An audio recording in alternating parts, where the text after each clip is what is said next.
Hey guys, my name is Nutch, and welcome back to Pikmin 4.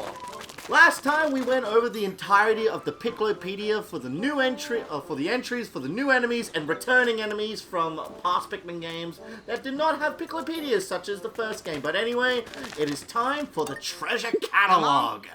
Why, hello there. The treasure catalog can be found right here. Yep.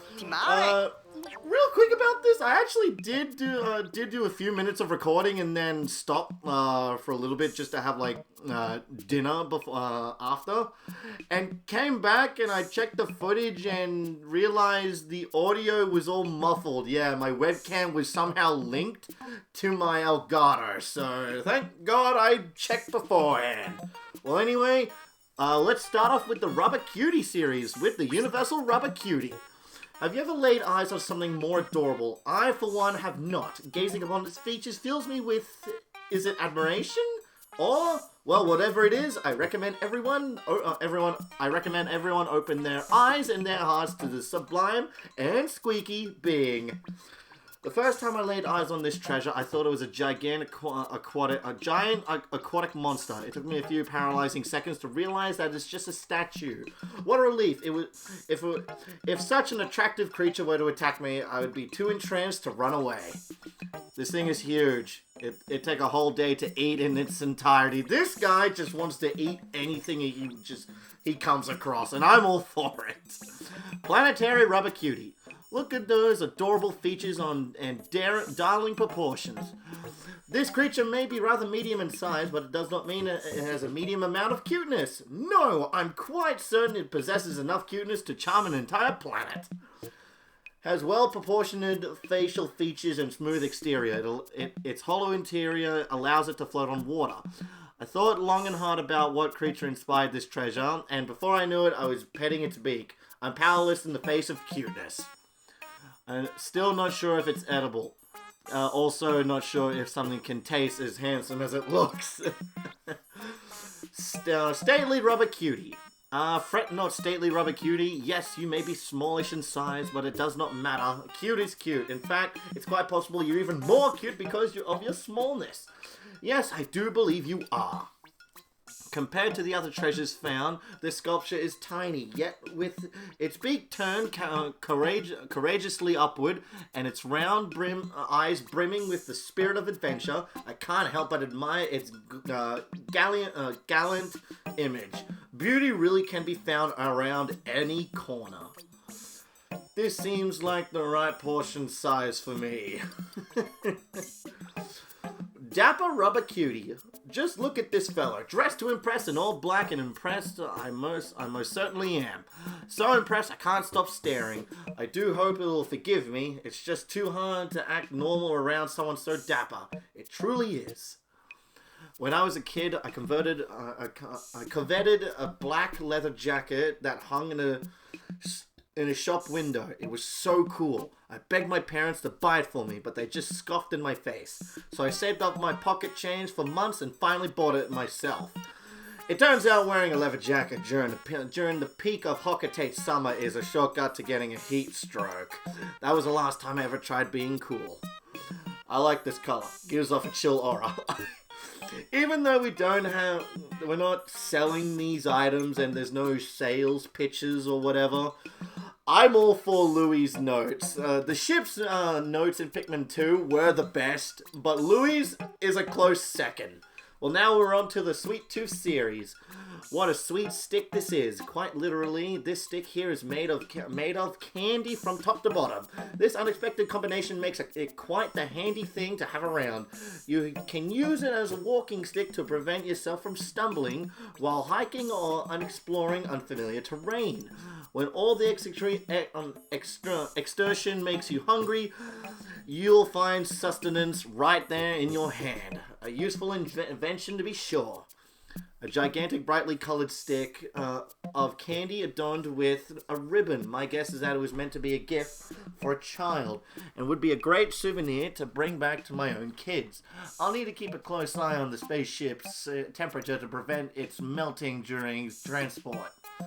Licking it is fun, but it tastes much better if you bite right into it. Sweet Turret. or torrent. Be warned, if you take a bite out of this doughy raft, you'll quickly find yourself awash in a torrential river of sweet cream. Your only choice is to eat as quickly as you can. If you can't keep up, ask someone to throw you a life preserver before it's too late. I hear this item was discovered in a bright open area unlike other caves I've encountered. What's more, it was presented on a silver plate. Large silver plate. I wonder why it was there. Is it a form of entertainment for visiting guests? Or maybe we are the guests. Ooh, that's something to think about. It's near impossible to eat this without losing a drop of cream in the process. A challenge I gladly accept. Deceptive snack. This treasure takes a sophisticated palate to appreciate. First, a salty sweet sauce is put atop some kind of white food stuff. Then it's fried and topped with a thin black layer of paper. It sounds awful, but tastes wonderful. Surprising in the best way. It's sweet, but not too sweet. Salty, but not overly so. It takes something a more refined. It tastes like something more a refined palate would appreciate. Perhaps belonging to someone whose tastes were developed over the course of many years. A crunchy and uncomplicated treat. Cookie of nibbled circles. Someone went to great lengths to first nibble on this cookie into a perfect circle, and then nibble a perfect circle out of the middle of the cookie. The cookie craftsmanship exhibited here, it's mind-boggling, really. Stealing a bite of food before it's been served is quite rude, but I understand the impulse. My son and I are always waiting outside the kitchen, itching to try whatever my wife's been cooking. Thankfully, she finds it charming, or we'd have to curtail the habit. If the missing part is out there somewhere, I will find it, and then I will eat it too. Louie's determined, and I'm all for it. Cookie of prosperity. It's said that 2 colors in this cookie bring good luck to one's family and to one's business. In fact, it was a tradition here for families to gather around a cookie and eat it together. There's even a saying about it. The family that eats a cookie together gets rich together. Rich together. This pattern always reminds me of our family game nights. We'd like to play board games, but it would even be more enjoyable if we eat the boards after. I was curious to know if the flavor was as playful as the design, so I took a bite. Tastes normal. It's like an optical illusion. If I keep alternating bites by color, would I ever make it to the last morsel? Vanishing cookie. Is it possible for a cookie to be too delicious? It seems it is. This very cookie is so incredibly tasty that it vanishes almost as soon as it appears. Where it goes, nobody knows. But if you ever want to taste it, you'll have to move fast. Sweets don't simply disappear of their own accord. There has to be some sort of scientific explanation. To test my theory, I've laid out the cookies and am waiting. Normally, I'd have given in to my urge to eat them, but I must stay strong. There's something about this flavor that makes it impossible to stop eating. Not that I've tried very hard. Love's fortune cookie. Do they love me? Do they love me not? These are the questions we have all asked ourselves at one time or another, and this cookie has the answer. Simply eat each tasty petal as you ask your question. What will your answer be? The final bite will tell.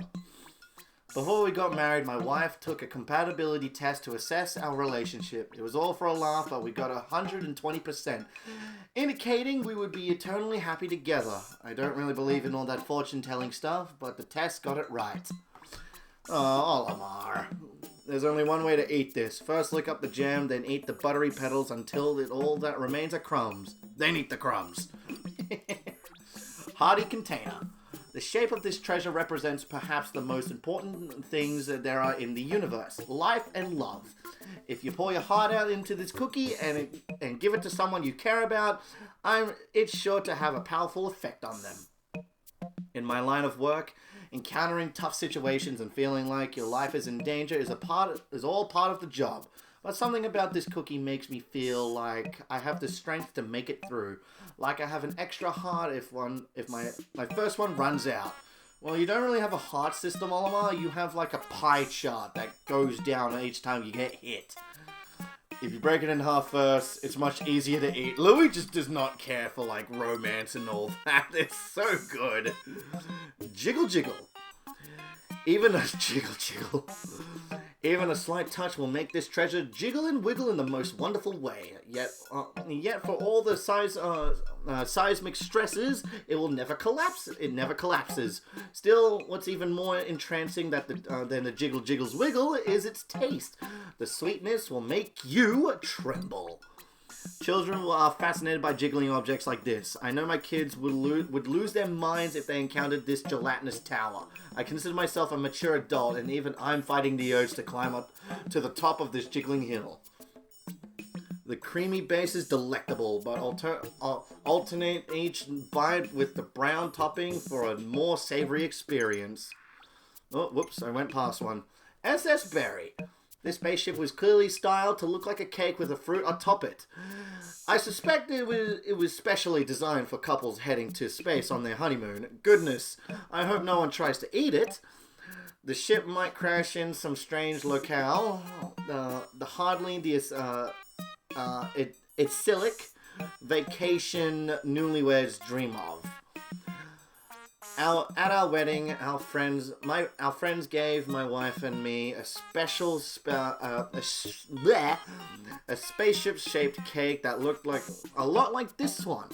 It wasn't as big, but it resonated with my dreams of exploring space. Of course, my dreams are slightly different now, but I'm happy I still have my wife by my side.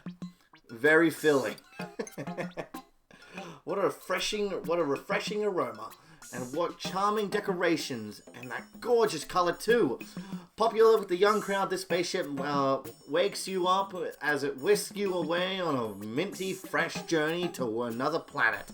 Just don't take a bite out of it, or you never make it back. One whiff of this brings me back to the long days of summer. Eating ice cream with my kids, this fragrance smells like their favorite flavor. Bright and refreshing. At first I didn't want to try it, but my children insisted. Now it's my favorite ice cream flavor too. A strange way to serve toothpaste. SS Chocolate. It was this adorable ship's yummy smell that lured me in. Then suddenly, I was taking a bite. Lo and behold, I found this ship to be edible. In fact, it's chocolate flavored.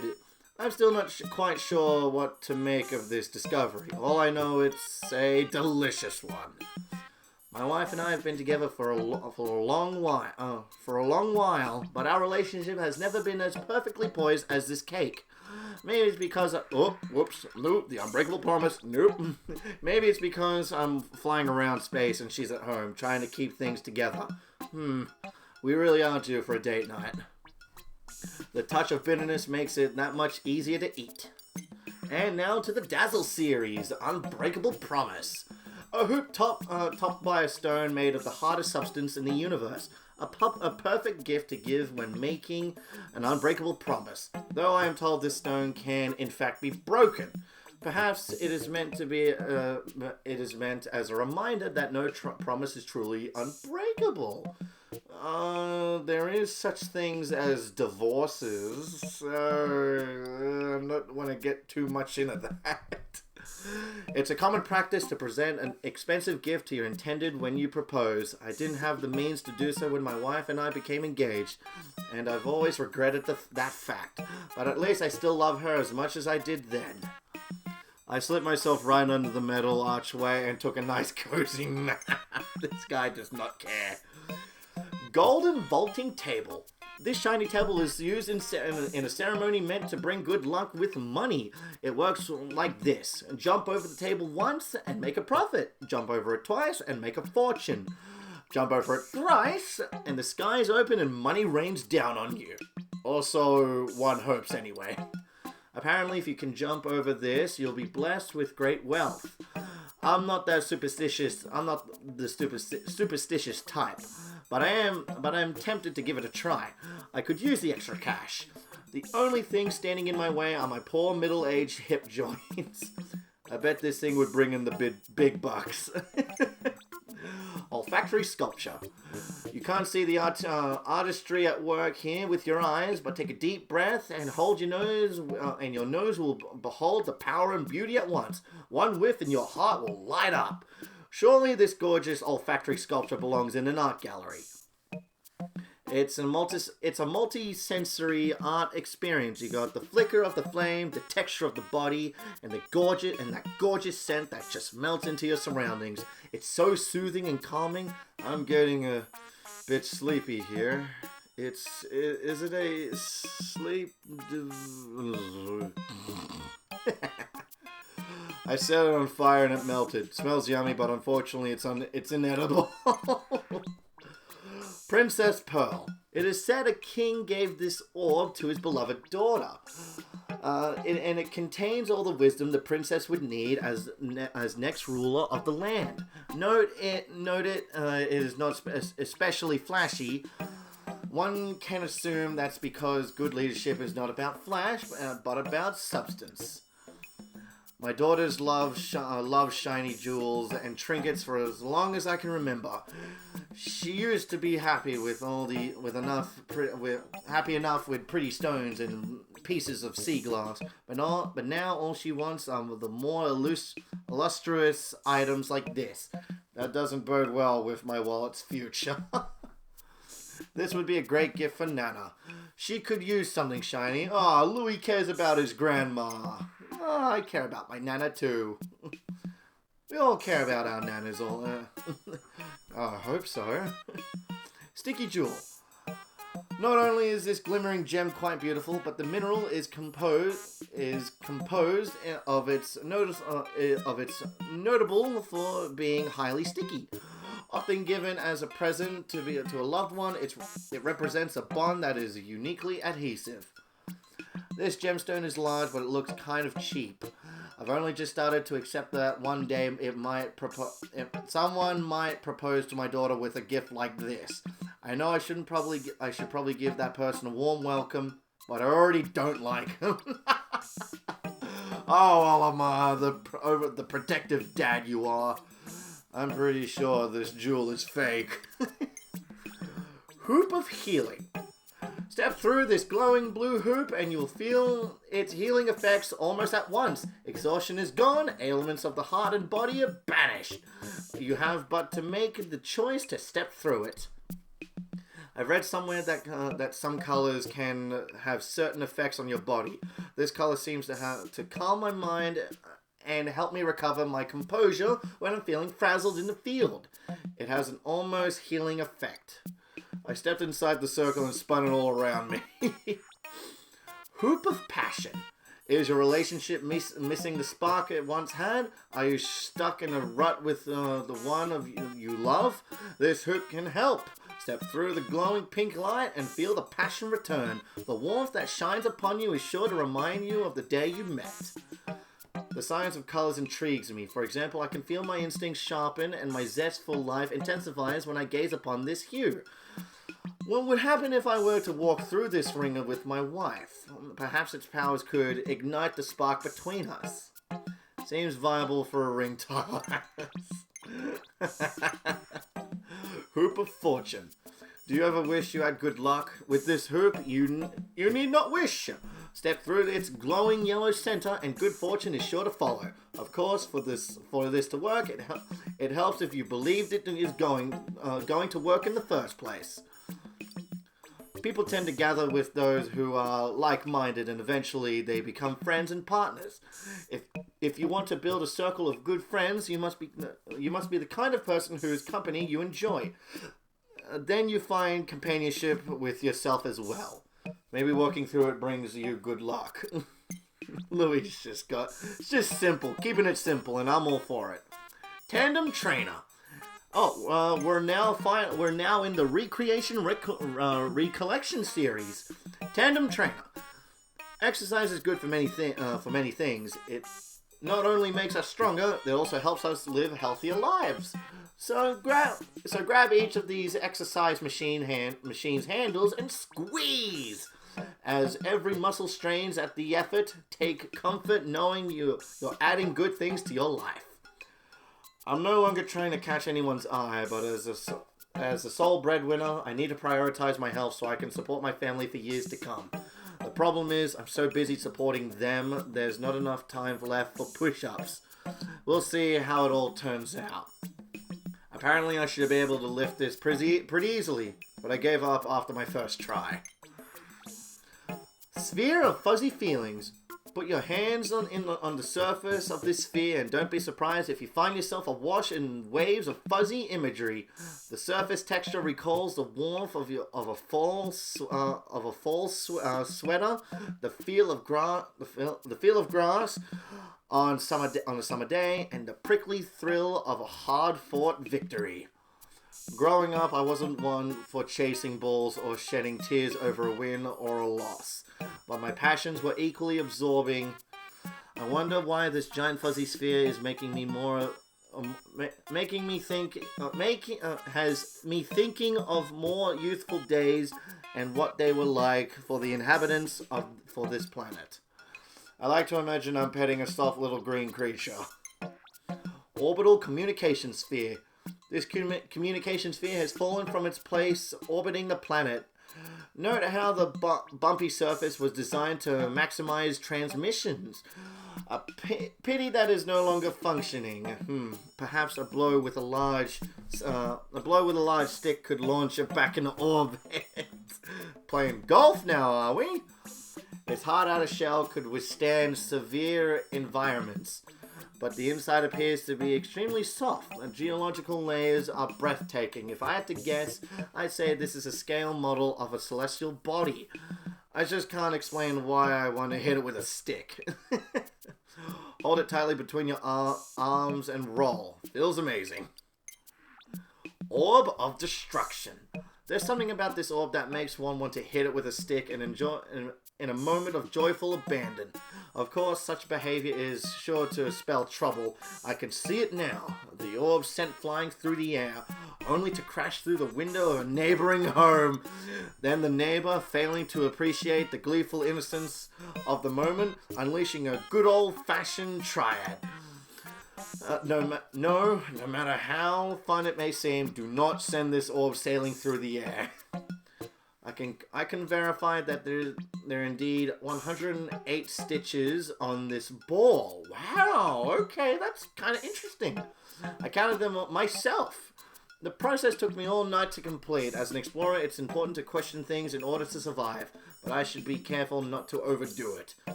I can smell the salty remnants of sweat and tears on this thing from a mile away. Now we're in the Gimme Gimme series. Greed Inducement Device.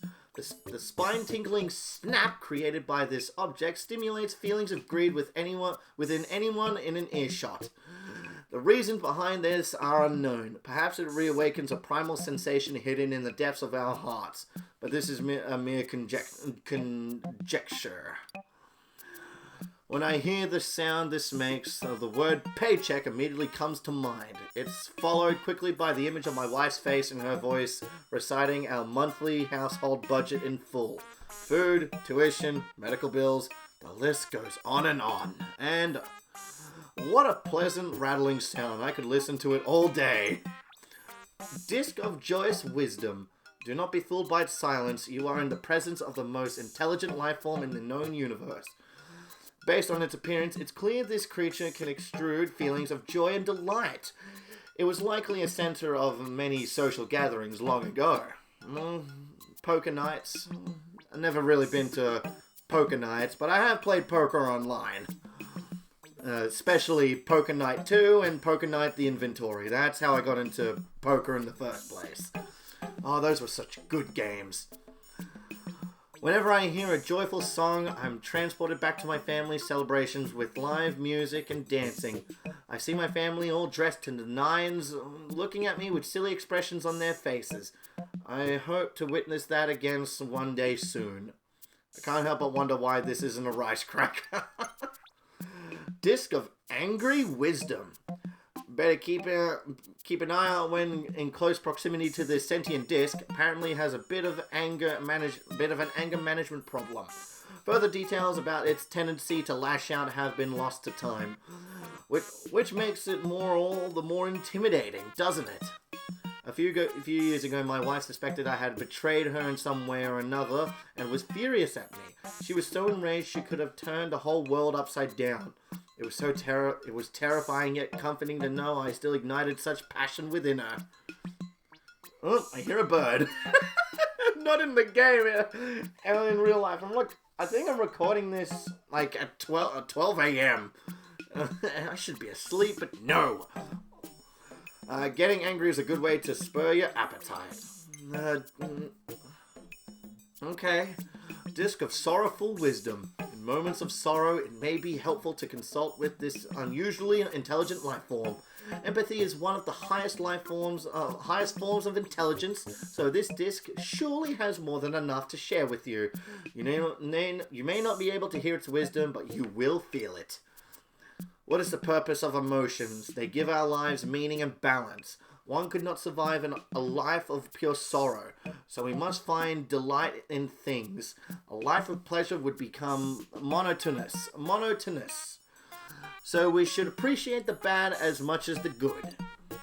Suddenly, I miss Nana, and I'm overcome by all these sad feelings. Oh, he misses her! Disc of Amusing Wisdom. Sometimes you wake up and decide that today will be unlike any other standard issue day. Today, you tell yourself you will be filled with fun and amusement.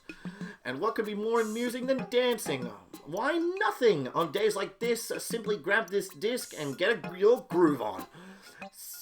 Swing it around with abandon. Yes, soon enough you will have to return to life as usual, but I promise it's okay to tell your inner rhythm to take you away on occasion. I may not be the most graceful dancer, but who really cares? I like to let the music take over and allow my body to go with the flow. Sometimes my wife and I will be freestyling, and it looks like so much fun that the kids forget to be embarrassed and can't help but join in. Riding dogs is fun. Well, Louie, the final boss, riding a dog, trying to kill us. We forgive you. Disc of Surprising Wisdom. Should you ever find yourself stunned beyond words, this wise creature will be a true friend to you. It let its waves of knowledge wash over you and bring about a deep inner calm. Indeed, there's something soothing about simply being in its presence. My son is a known prankster and likes to catch my wife and me by surprise. One time he leapt out from behind a garden gnome and my wife jumped so high in surprise that she threw out her back. Since then, we've established a no strict household, no surprises policy. The first time I was licked by a dog, I thought it was going to eat me. And now we're in the Modern Amenities series. Secured Satchel. Store your valuables in this bag for a guaranteed peace of mind. Of course, that's easier said than done. Its defenses make it impregnable, and virtually impossible to break. But that's the only problem. That's the only problem if you want to see your possessions ever again. How many times have I heard my family complain about a jar that won't open or a door that won't open, and there I am saying just run it under hot water or push, don't pull. However, I tried both on this bag, and it literally cannot be opened. Well, we're gonna need a special mouse tool for that. We're gonna need a key. If I had to guess, there's something really valuable and hidden inside. No. Floral instigator. Feeling down, then simply shake this stick at a dormant tree, and its flower will immediately come to life. You may ask how this is possible, but mysterious and an ancient technology is beyond our comprehension. Simply put, it's magic. Let's just leave it at that, shall we? When a flower blooms on a dead tree, it is nothing short of a phenomenon. I've also witnessed flowers bloom on Pikmin's head after they drink nectar. I suspect this stick shares the same rejuvenating property exhibited by other life forms on this planet. Proved very useful when I struck it in the ground to mark a spot I wish to return to. Other uses. Fascinating item. This item would have placed between two objects and used to connect them. It's not clear what these objects might have been, but something such as this would have been the job gently and aptly. At least that's my best guess. This one time, when I was a kid, my parents had a big fight and refused to speak to each other. I went back and forth and meditating until the is that meditating? Meditating? I'm just gonna say meditating until the argument was resolved. I like to say it was for the sake of their love, but it was just tired of waiting for dinner. Could it be useful for planning food? The holes might be a problem, but otherwise it's perfect. Trap lid. Trap lid. What you see here is cover used to disguise a pit or trap, probably as a way to catch small animals. The people of this planet hunted in groups and used their cunning to develop this system. Another proud example of this civilization and its infinite wisdom. I found that this planet is riddled with underground caverns and passageways. I love to explore this place, but it feels like I'm in a constant danger of falling into a hole. This lid must have been used to warn previous inhabitants of nearby pitfalls. I think this might be money. Hopefully I'll be able to collect some more. Actually, it does look like money. Perforated raft. Or raft. A round raft meant for a single occupant. It floats using the water's surface tension.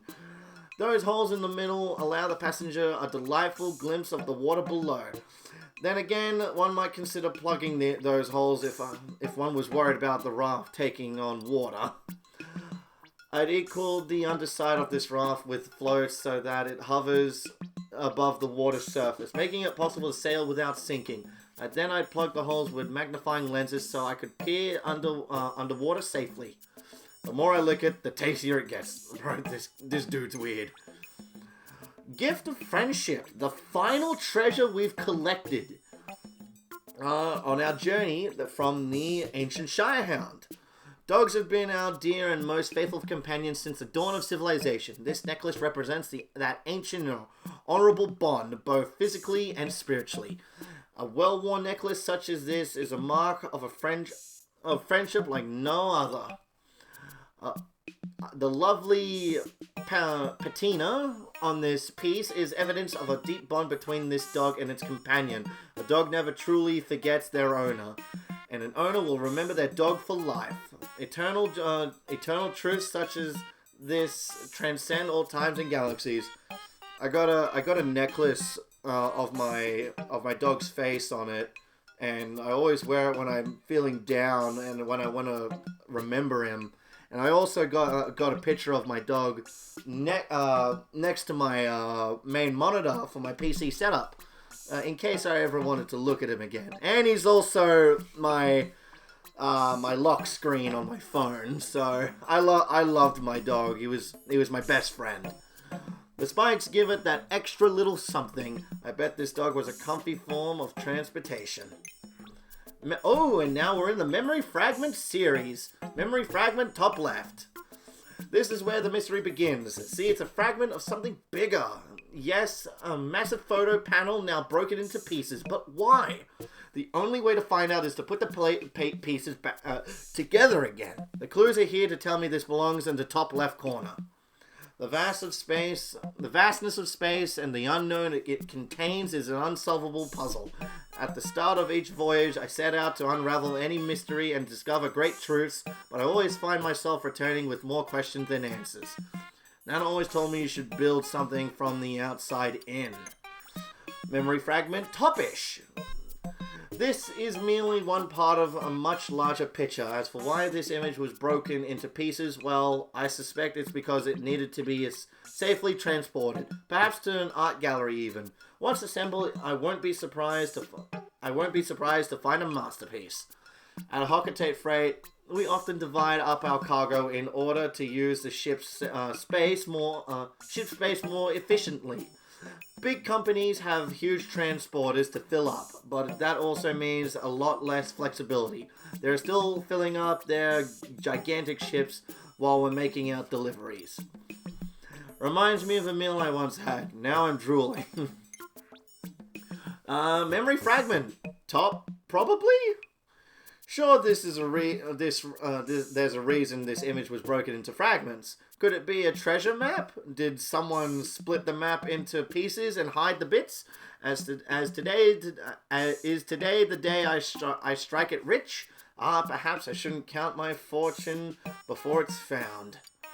As a boy, I would spend my days drawing elaborate treasure maps. The buried treasure may have been junk to most, but to me it was precious. Is this a fragment of a treasure map? I doubt it.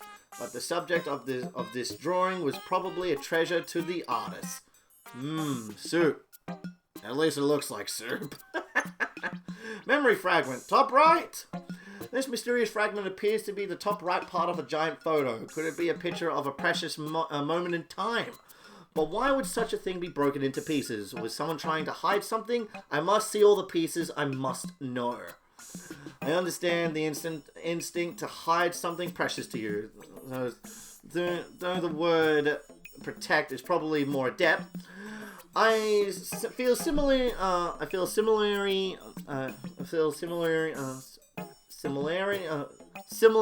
about my family. I do anything in my power to give them a safe, happy life. It's a simple desire, but it motivates me to carry on. Wouldn't want to hit your head on an edge as sharp as this. It doesn't look that sharp. Memory fragment, left edge.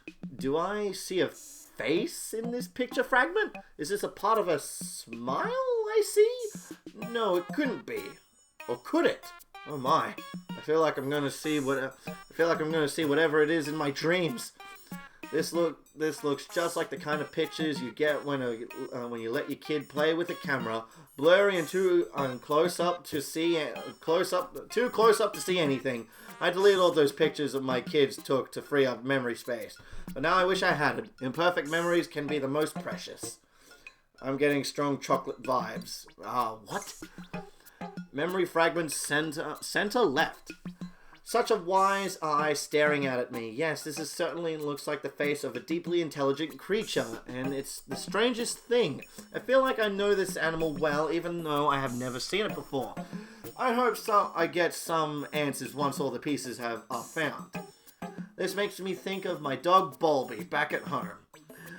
I'm away for work quite a bit, so we've gone long periods without seeing each other. Yet every time I come home, he treats me as if I never left.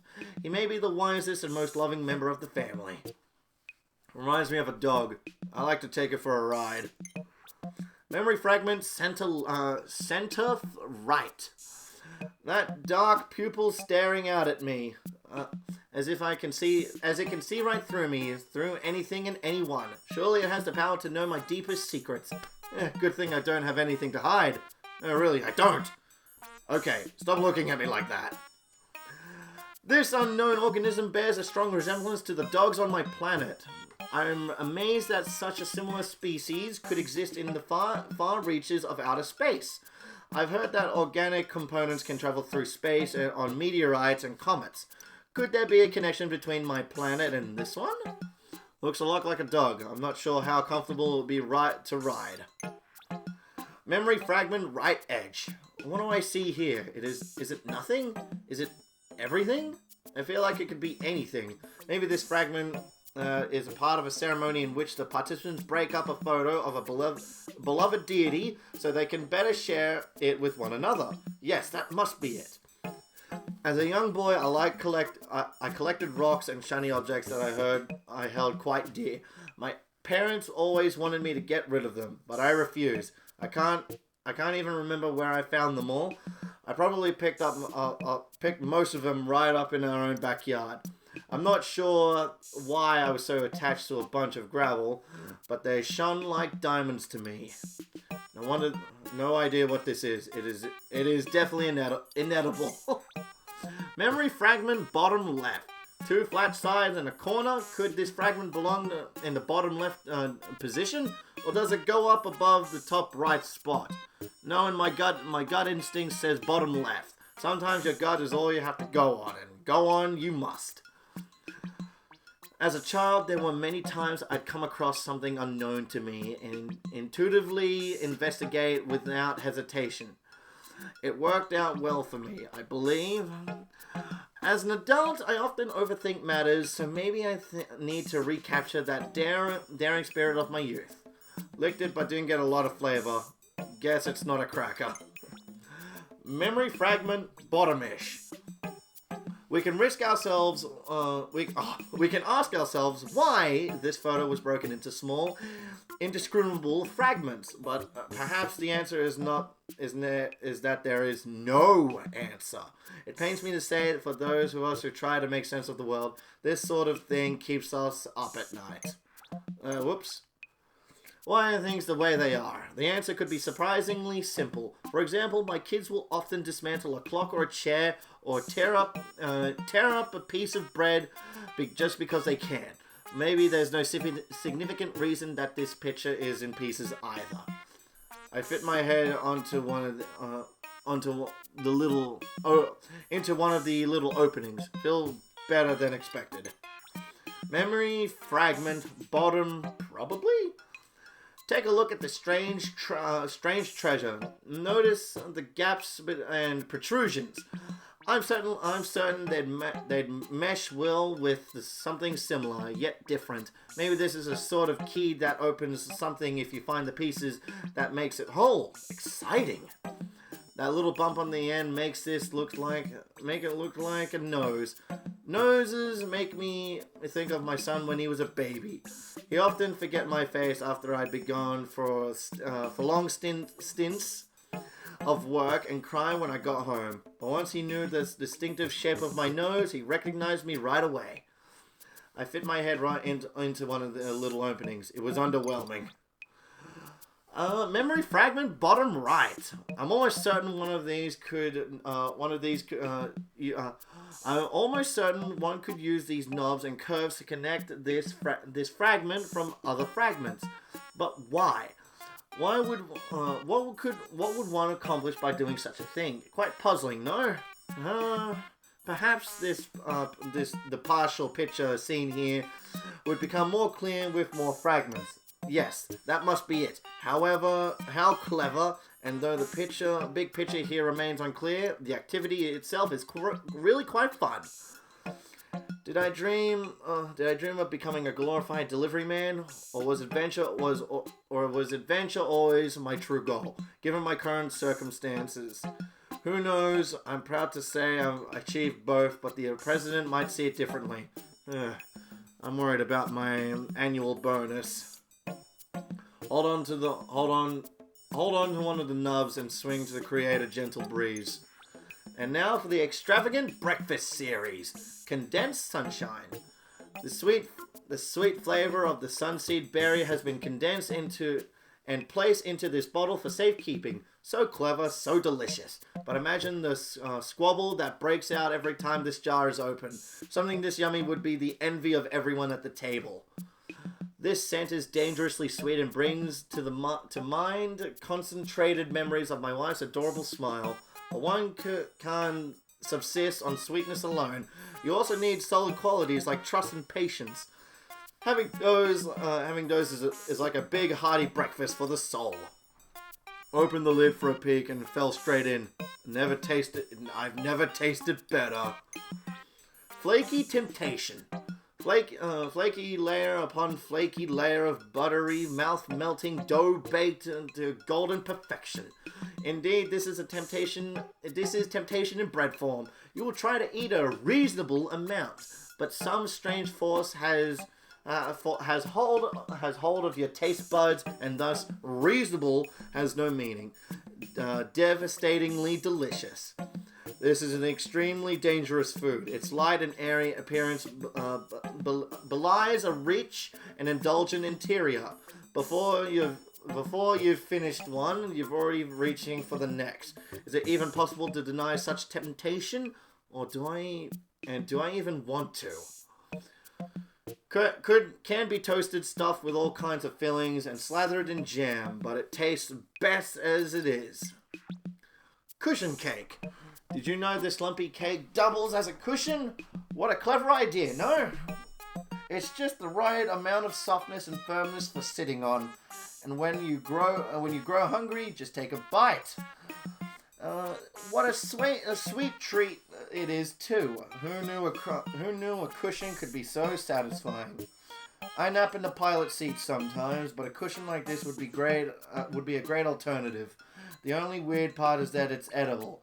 Does that mean something or someone could eat it right from under you? That's a major drawback.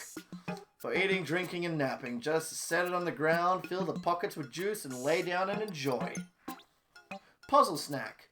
This snack not only satisfies hunger, but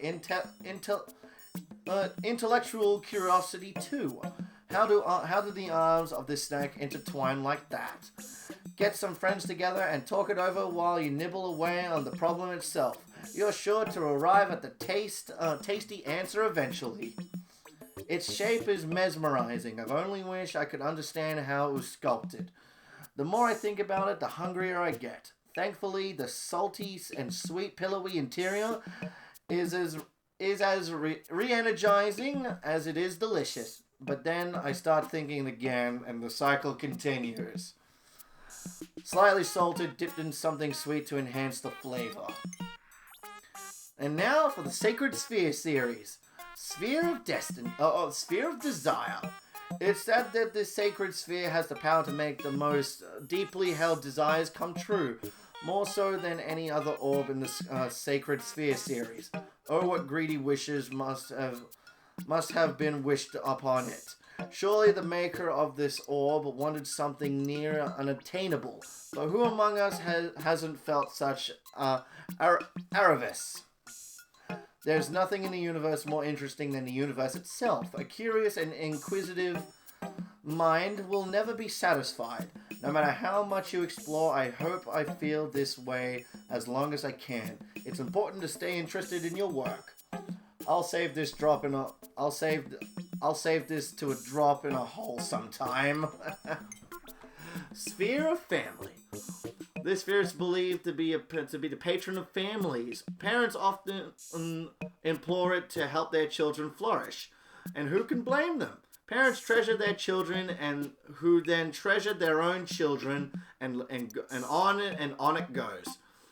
Such endless love is a beautiful thing. It's often said you don't realize how much your parents have done for you until it's too late to thank them. I try to show my gratitude and keep in touch as much as I can with video calls, but as soon as I make my kids pop on screen, my parents forget I'm there. Yeah, just a quick reminder, always say thanks to your parents for everything they've done for you. It's nice to let them know. I genuinely, I'm very thankful for my parents. I love them with all my heart. I like how round and smooth it is. I can't stop touching it. Nearly no mention of Nana Louie? Okay. Sphere of Heart. It is said there's nothing more difficult to understand than the ways of the heart. It's also said this sphere gives the one who holds it the power to read the heart of the one they love. But is it a good idea? I'm not so sure it is. I know it's impossible to read minds, but I am particularly clueless when it comes to relationships. When we first started dating, my wife was gracious enough to explain how she felt in great detail. I'm still awkward, but any social skills I do have are thanks to her. I like to have a whole collection of balls like this. They look so nice all lined up. Sphere of Beginnings.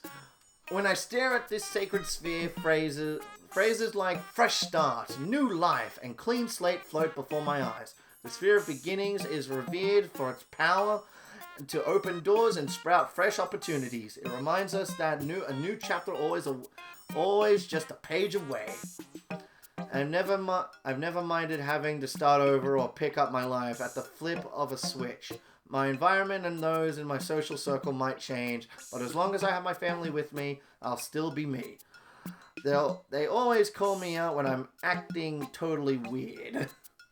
Fun to roll. Sphere of vitality. Like those of us today, the ancient civilization here prized good health, but it was harder to come by in the olden times, and so this orb became a powerful charm for bringing vitality to young and old alike. Even now, I feel more alive just looking at it. It's become painfully obvious to me that the mind and body are closely linked. Spending so much time away from my family is hard on my mental health, and it visibly takes a toll on my body. Even when I eat healthy and exercise, I really miss them. It makes the most exhilarating sound when it knocks into something. Sphere of calm. This sphere was painstakingly polished and then hand painted in the most calming color possible. The deep green here is meant to bring to mind a lush forest, and in doing so, shoo away the stresses of the day. Go on, gaze upon it. As the stress disappears, allow a sense of well-being to take its place. It occurred to me that I haven't had a checkup in, I'm embarrassed to say how long. I'm supposed to do it once a year, but I keep putting it off. Lately, my elbow's been making an odd clicking sound every time I move it. I should get it checked out eventually. I mean, what's the doctor's name? Yoni or something? Could check it out for you while we're here? Would make a nice gift for Nana. She likes pretty things like this. Aww. Sphere of good fortune. The symbol painted on the surface of the sphere is believed to bring good luck. The inhabitants were known to rub the orb before beginning a journey or a new undertaking. Did this ritual actually bring them good luck? We shall never know, but let us hope it has at least brought them comfort. Getting lost in space is as good as a death sentence. The newest ships have technology that can locate the closest planet and initiate an emergency landing. And yet they still haven't built a navigation system that can detect and avoid incoming meteorites and space trash. Damn, Olimar, you're really just calling out all of the events leading up to these games. Pikmin 1, 2, 3, and 4 all had crash landings. Could I stand and balance on the ball, or would I just fall? I must find out. Sphere of trust. The inhabitants used this treasure in ancient ceremonies as a way to foster trust in their deities as well as in their families, in their friends and family. Knowing that trust was important to them as it is to us makes me think that perhaps we aren't so different after all. It's easy to lose someone's trust, despite the fact that it takes so long to build it in the first place. But once you have that trust and support, it's much easier to achieve your goals. I'd rather be able to count on someone I trust and leave it all up to chance. Just looks cool, but totally doesn't know it. Sphere of support. Oh man. Oh, this sphere is quite unique. That is, it represents the very core, the pillar at the center of every living being. And to keep our pillars strong, this orb bids us to do one simple thing: support one another. What a message! It's one for the ages and the whole universe. I never considered myself to be someone with a lot of inner strength and Hey! I was reading that. Fortitude. But my wife seems to disagree. I must be playing it cool when we're together. Looks lonely. This kind of ball that's at home in the this is the kind of ball that's at home in the middle of the crowd. And a sphere of truth. Behold this sublime sphere, a shape this flawless does not exist in nature, and so since ancient times this orb and others like it have been treated as sacred by the civilization here. Each sphere has its own meaning. This one represents truth of the deepest kind. This ball is meant to represent truth, but the truth is never truly black or white. It's both subjective and objective, and extremely tricky. I think the color gray would make more sense for this object. Or maybe that hideous brown you get when you mix all the paints together, paint colors together. Should I draw the boss's face on this and roll it far, far away? And now for the Spring Crop series. Sunseed Berry. Hey, returning treasures. No matter how down you may be, these tasty bursts of joy are most sure to turn your mood around. That's because they're happiness in fruit form. As the name implies, they plant seeds of sunny warmth in the middle of your heart, and they grow like an invasive species of happiness. The scent of this fruit tickles my heart for some reason. It's make me think back on summer memories when my wife's smiling at me in the sunlight. She'd probably have a good laugh if she ever read this.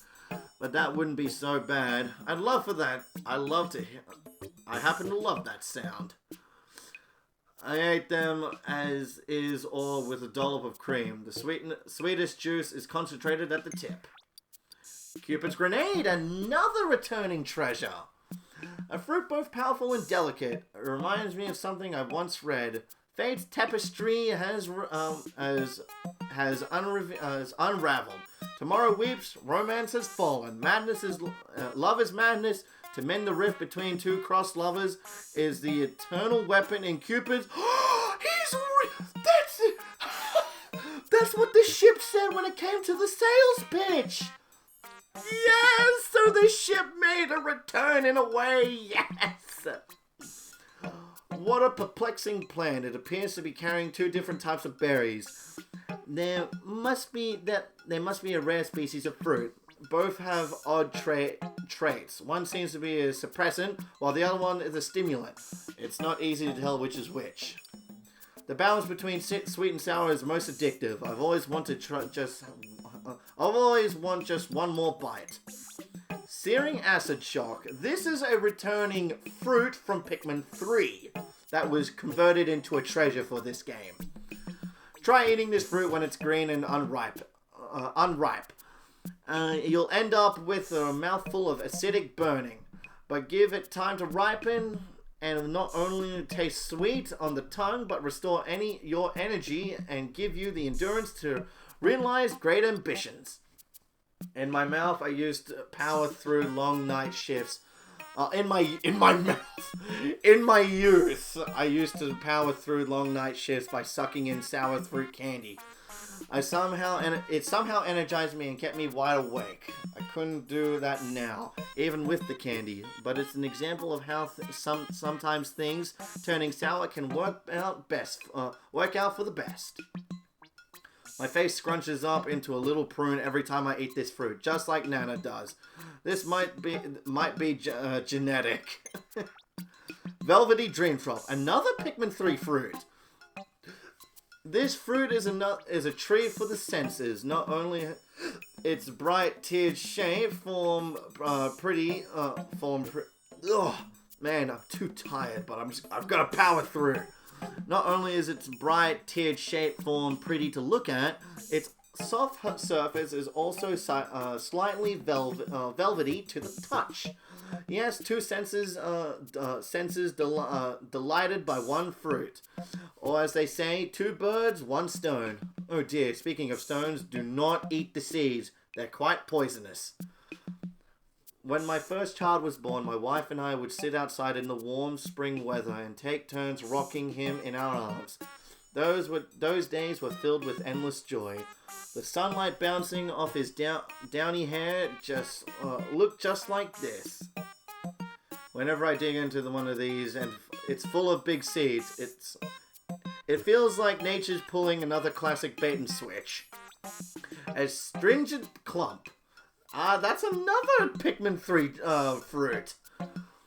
It takes a refined palate to appreciate all this fruit has to offer. It is once sweet and sour, bitter, and even spicy. But those capable of pushing through the complex, slightly painful taste experience will find themselves greatly rewarded. The night after I ate this fruit, I had a dream in which I saw lots of them growing clustered together on a tree. If I were able to grow and harvest that many, we'd never run out of food. I suppose we won't know what's possible until I plant the first seed. Perfect for the moments when all that will satisfy you is a mouthful of bitterness. Wayward Moon, another Pikmin 3 fruit! From its artistic created exterior to its delicately sweet interior, the Wayward Moon is elegance in fruit form. Mild and aromatic, it would make a wonderful gift for a friend or for someone who just needs a little pick-me-up. Whoops. Picking the right get-well gift is notoriously tricky. You're supposed to choose something you think the recipient would enjoy and ignore your own preferences. That's easier said than done. When I can't think of anything good, I usually default to some sort of fruit, like this fruit. I know I'm always hungry when I'm sick. Scoop out the flesh and pour syrup onto this shell to make a pool. Add fruit back to the syrup and marinate for at least an hour. Then dive into the sticky juices and devour. It's both a snack and a workout. Lesser Mock Bottom, another Pikmin 3 fruit. It's true, the rounded surface of this fruit is smooth as a baby's bottom. Meanwhile, the pale yellow flesh inside offers a refreshing flavor profile that is once sweet and also sour. Really, as fruits go, it has much to offer. One whiff of this fruit will have you mouth-watering, but the taste itself is sour and slightly disappointing. However, you can't let results like this keep you from trying new things. There's no greater quality than an adventurous spirit. Cut the fruit into smaller pieces and crush, squeezing out the juices. Add gelatin to the juice, pour into molds, and refrigerate for half a day. Remove jellies from mold and devour. Mock Bottom. It is a returning Pikmin 3 fruit, but in Pikmin 3 it was known as Greater Mock Bottom. What's most impressive about this fruit is the way it's sweet in both flavor and aroma. Meanwhile, its pretty pinkish orange coloring is lovely to behold. Of course, one can't ignore the shapely curves reminiscent of good manners dedicate,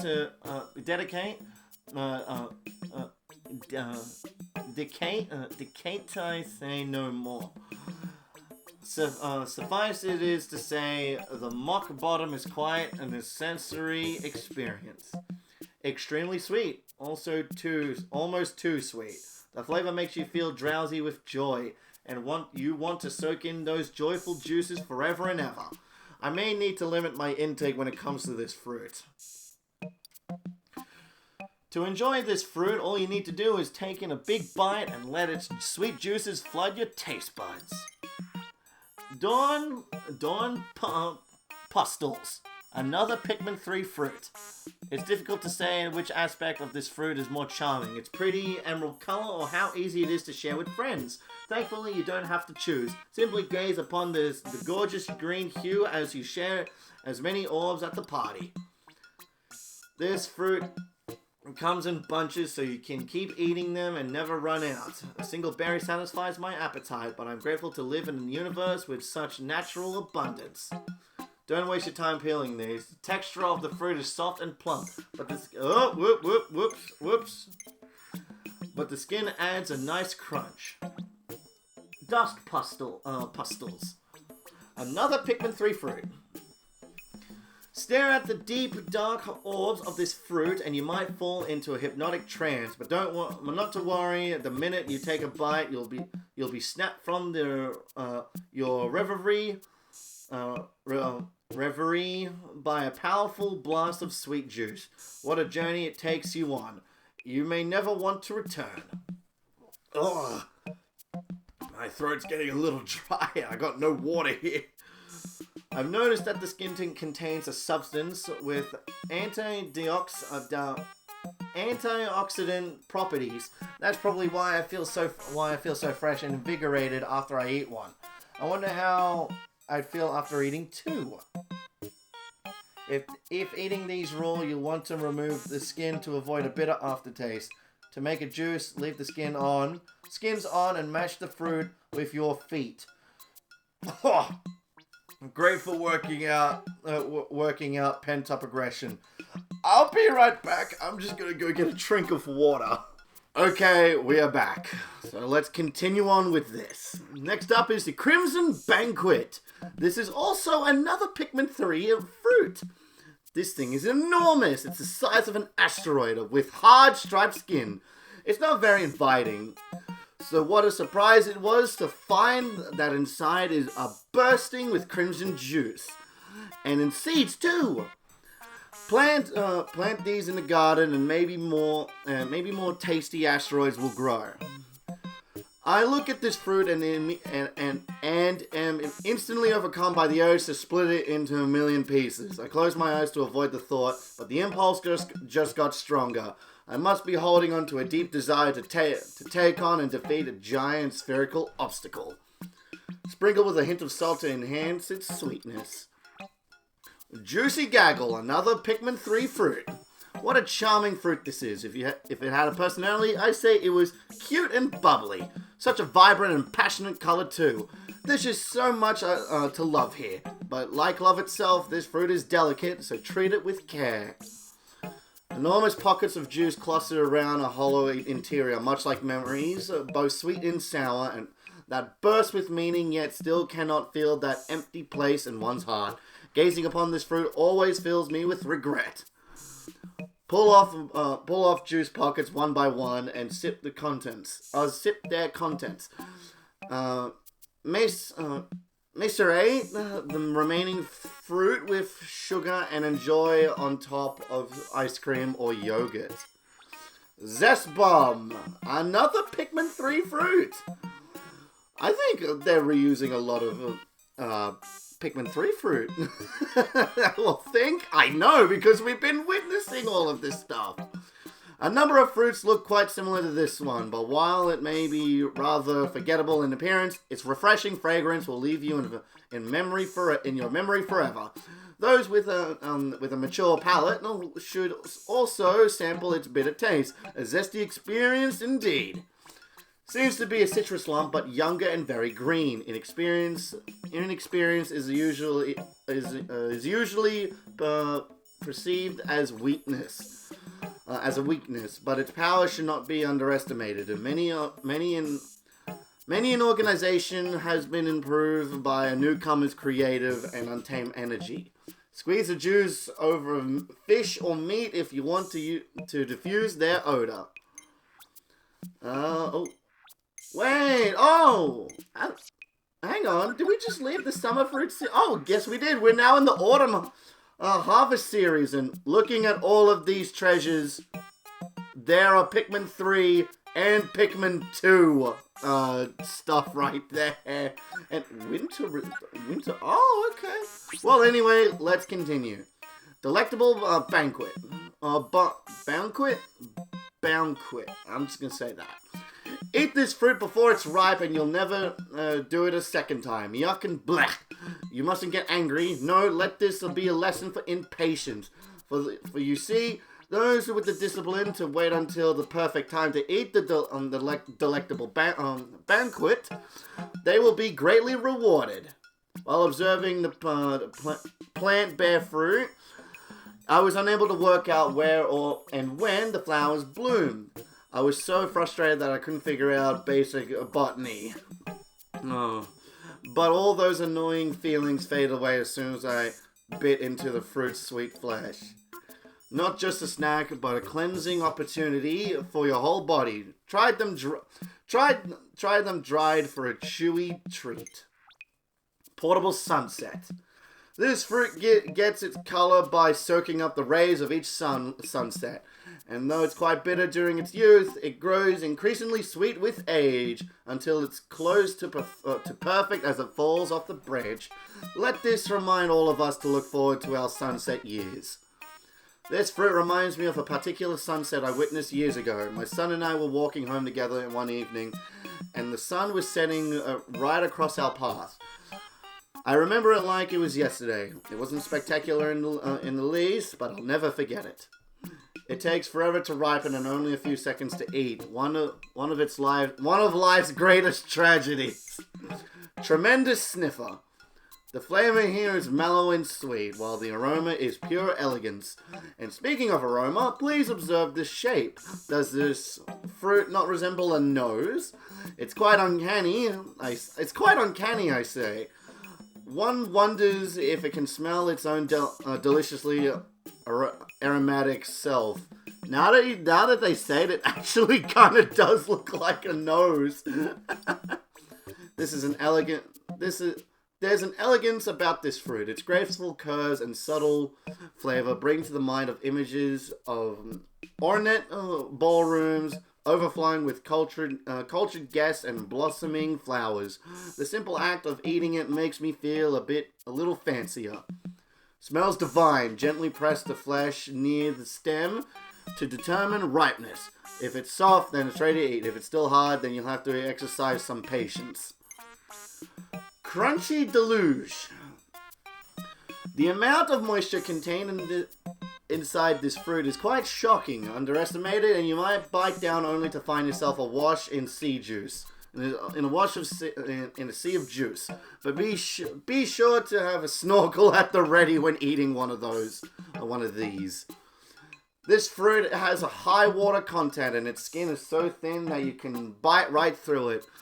It'd be the most perfect snack to keep in your pack on a long hike through the desert. If only it didn't bruise so easily. I consider this more of a drink than a fruit. Disguised delicacy. It's a miracle anyone tried to eat this unpleasant-looking fruit at the very first time. You think its hairy exterior would have scared them off. Yet, eat it they did. And we all should be grateful for what a tasty treat it is. Further proof that luck favors the bold. The fruit on this plant is astonishingly large. If we could cultivate these ample fruits on Hocate, nobody would ever go hungry again.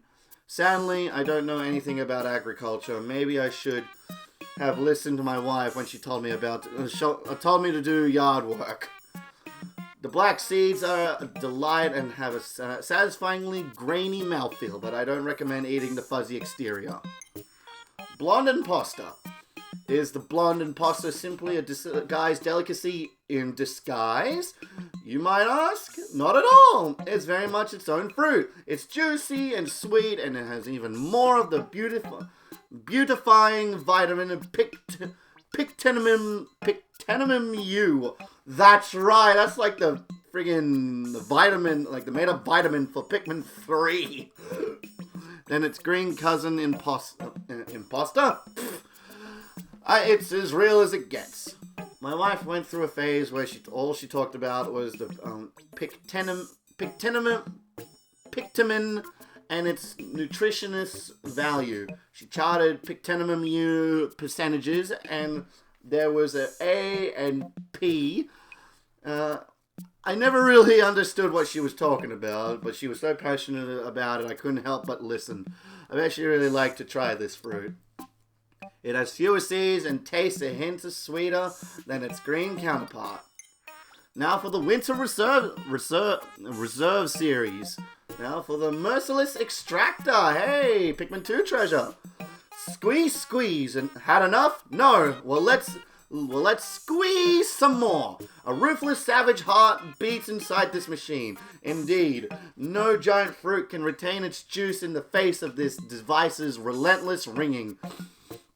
But if it's the very last drop you seek, then the Merciless Extractor is for you. When I look at the company president, I can't help myself climbing the corporate ladder to be a manager. Oh, hey, this is the exact same entry for Pikmin 2. To be a manager, it seems like you almost have to be inhuman, a heartless villain. These traits allow them to squeeze their dedicated workers without mercy and still sleep at night. I feel the same merciless cruelty radiating from this metallic altar. I wonder if it was once used for dark, unspeakable ceremonies, or perhaps it was once used the desk of the corporate boss. We'll never know. Used for extracting fruit juices, but could serve as a cup if necessary. Citrus lump. Is he? No, Olimar doesn't talk about the one for Pikmin 2. Well, anyway, citrus lump. It's worth nothing. It's worth noting this tasty fruit's near perfect round shape, which is not like the face of a shrewd friend. Meanwhile, the thick skin suggests it's a survivor. It's seen things, it's been there. So let us look at it this way. As with that friend of ours, it may take us some effort to get to the good stuff. But oh, what a reward! What a reward once we do. This fruit is so shiny and round, it reminds me of a beach ball whenever I see it. Yet it's so yummy that I can't help but get cravings for it and end up eating all the time. The drawback is that I'm constantly disappointed that I'm not on vacation. Don't throw all the stringy white stuff. It's full of nutrients and adds an excellent texture to a smoothie. Face wrinkler. The heart-squeezing excitement one feels upon falling in love in the first time is not so different from the jaw-clenching salivation that occurs when one takes their first taste of this fruit. I dare say both experiences are thrilling, if just a touch painful. The love between my wife and I has been captured in all sorts of romantic memories. As sweet and sour as this fruit, it's fun to return to those memories and feel what I felt then. Sometimes I wonder how my kids will feel the first time they fall in love. It's too sour to eat on its own, but squeeze the juice over fried chicken and add a refreshing hint of flavor. Pocked airhead. Children love this fruit for its adorable shape. See how it looks for all the world like a jolly orange snowman. But the pocked airhead is more than just a cute character. Its taste is sweet, and its strange lumpy skin is easy to peel. There's much to love about this citrus snowman. Some people may like to peel this fruit from the top, but I prefer to attack it from the bottom instead. Whenever I go from the top, I get this tingly feeling around my belly button. I find it very unnerving. Oh, does that mean Olimar has an Audi? Save the peel and use it to add a citrusy aroma to your bath. Drop it in the warm water and relax. Insect condo. This fruit is a member of the plant family. Oh my god. Bug Itinendae. As its name implies, the insect condo is a popular abode choice for a number of insects. And who can blame the bugs for taking up residence here? This fruit is not just homey, but it is also quite delicious. This fruit can be hiding more than in a tasty interior. On more than a few occasions, I've found bugs munching their way through the sweet flesh, presumably enjoying a snack of their own. Funny how to think that I share the same taste in fruit as a worm. Crispy yet juicy, light yet hearty. Always check for worms before taking a big bite. If you find one, it's a sign of good luck. Dapper blob. It looks for the world like this fruit is wearing a Johnny hat. But the Dapper Blob's attire is beside the point. It's the juicy flesh inside, deeply sweet yet delightfully bitter too. That's the real star of the show here, a fruit fit for royalty. Don't ask me how I know, but if you draw a face on this fruit, it bears an uncanny resemblance to my wife wearing a hat.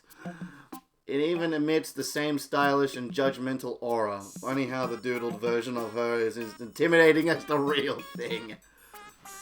Peeling this fruit is a sure way to dye your fingers purple, but it'll be a while before they go back to normal. Scaly custard. Is it a food and yet it's a food and yet it resembles some sort of scaly beast. Let's agree that the initial impression is not a good one, and yet inside awaits a rich, creamy culinary delight. Oh, you scaly custard, you! Many have judged you harshly, and for that, I'm truly sorry. The hard, scaly shell that covers this fruit gets softer and darker as it ripens. So determining the optimal time to peel and eat it can be difficult. is as if the fruit is actively trying to sabotage your enjoyment of it. I've never known I've never known produce to be so sneaky. Mmm, tastes rich and satisfying, so buttery you can almost confuse it with a real thing. Almost. Seed hive. There's no other way to say it. The inside of the seed hive is quite grotesque. The knot of black orbs in its belly. Yuck. But many seeds means many cultivation opportunities, and there's no reason to turn our nose upon that. Turn our nose up at that. I've always thought it was better to eat fruit when it's ripe, but this one is just as enjoyable and nutritious when it's green. The same can be said about creatures like us. Many think maturity is superior, but inexperience and youth are what provide fresh perspectives. Packed with seeds, don't stare at them for too long. You might start to feel a bit dizzy. Did I say we were in the tropical picking series? Well, if so, we are. Stellar extrusion. Is this a fruit or a shooting star that's fallen to the ground? One taste and the answer is yours. Better yet, cut the star into slices and enjoy yourself a fruity constellation. How heavenly. To look at a cross section of this fruit, you think it was a drawing of a star, like one my son would make. Stars don't actually look like that, so why do we draw them this way? Maybe the secret to the universe is hidden within those 5 points. It sort of looks like a sea cucumber until you slice it open. Then you're basically staring at a starfish. Heroine's tear. When you lay your eyes upon the elegant tear shape of this fruit, it may just bring a tear to your own eye. The perfection of it makes everything else in life seem somehow less perfect. Then, when you taste how perfectly sweet it is, prepare to weep with joy. Peeling this fruit is a druidess due to its soft skin. When I try to eat it without first removing the peel, a rash developed around my mouth. I had better success when I slit grind-like cuts into the skin and flipped it inside out. The results were delicious. Its meat has a subtle sweetness and it's almost creamy. If I close my eyes while eating it, I'm transported to a tropical locale. Slapstick crescent. Clearly this fruit was designed to be sent out on outings with children. Note the built-in wrapper that's easy to remove. But children mustn't toss the wrapper on the ground. Someone is sure to slip on it and land on their behind. Hilarious? Maybe. Painful? Definitely. I must confess, I once slipped on and fell on peel that I thoughtlessly discarded onto the floor after eating the fruit inside. I'm really too old to be making mistakes like that. I can even hear my own voice scolding myself. Don't forget to clean up your trash. Ah, the taste of healthy and yet unremarkable choices. Fire-breathing feast. Despite its wild and intimidating outer appearance, this fruit is quite fancy and refined on the inside. Tiny black specks decorate the bright white flesh, and all in all, it looks like an egg from the nest of some fire-breathing, half-animal, half-plant beast. Throughout my life, I've met people who seemed flashy or fancy, but were actually quite down to earth. I've also met people who were as arrogant as they looked. The same lesson should be applied to this fruit. It looks pretty intimidating, but what's on the inside? Despite its intimidating exterior, the inside is surprisingly sweet. If you eat the red ones, you'll be in for a more colorful surprise when you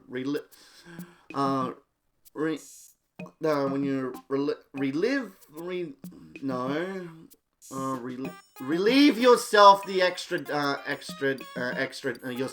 day. And now for the bedtime series, Dusty Bed. If it's a good night's sleep you're seeking, this bed can help. Not only is it quiet, spacious, and comfortable, but if you flip it over, it will coat you in a fine cloud of dust that is said to encourage sweet dreams. but uh, but bring a lint roller when you're done sleeping. I've heard this mattress possesses miraculous relaxation properties that promise the most restless sleeper a good night's sleep.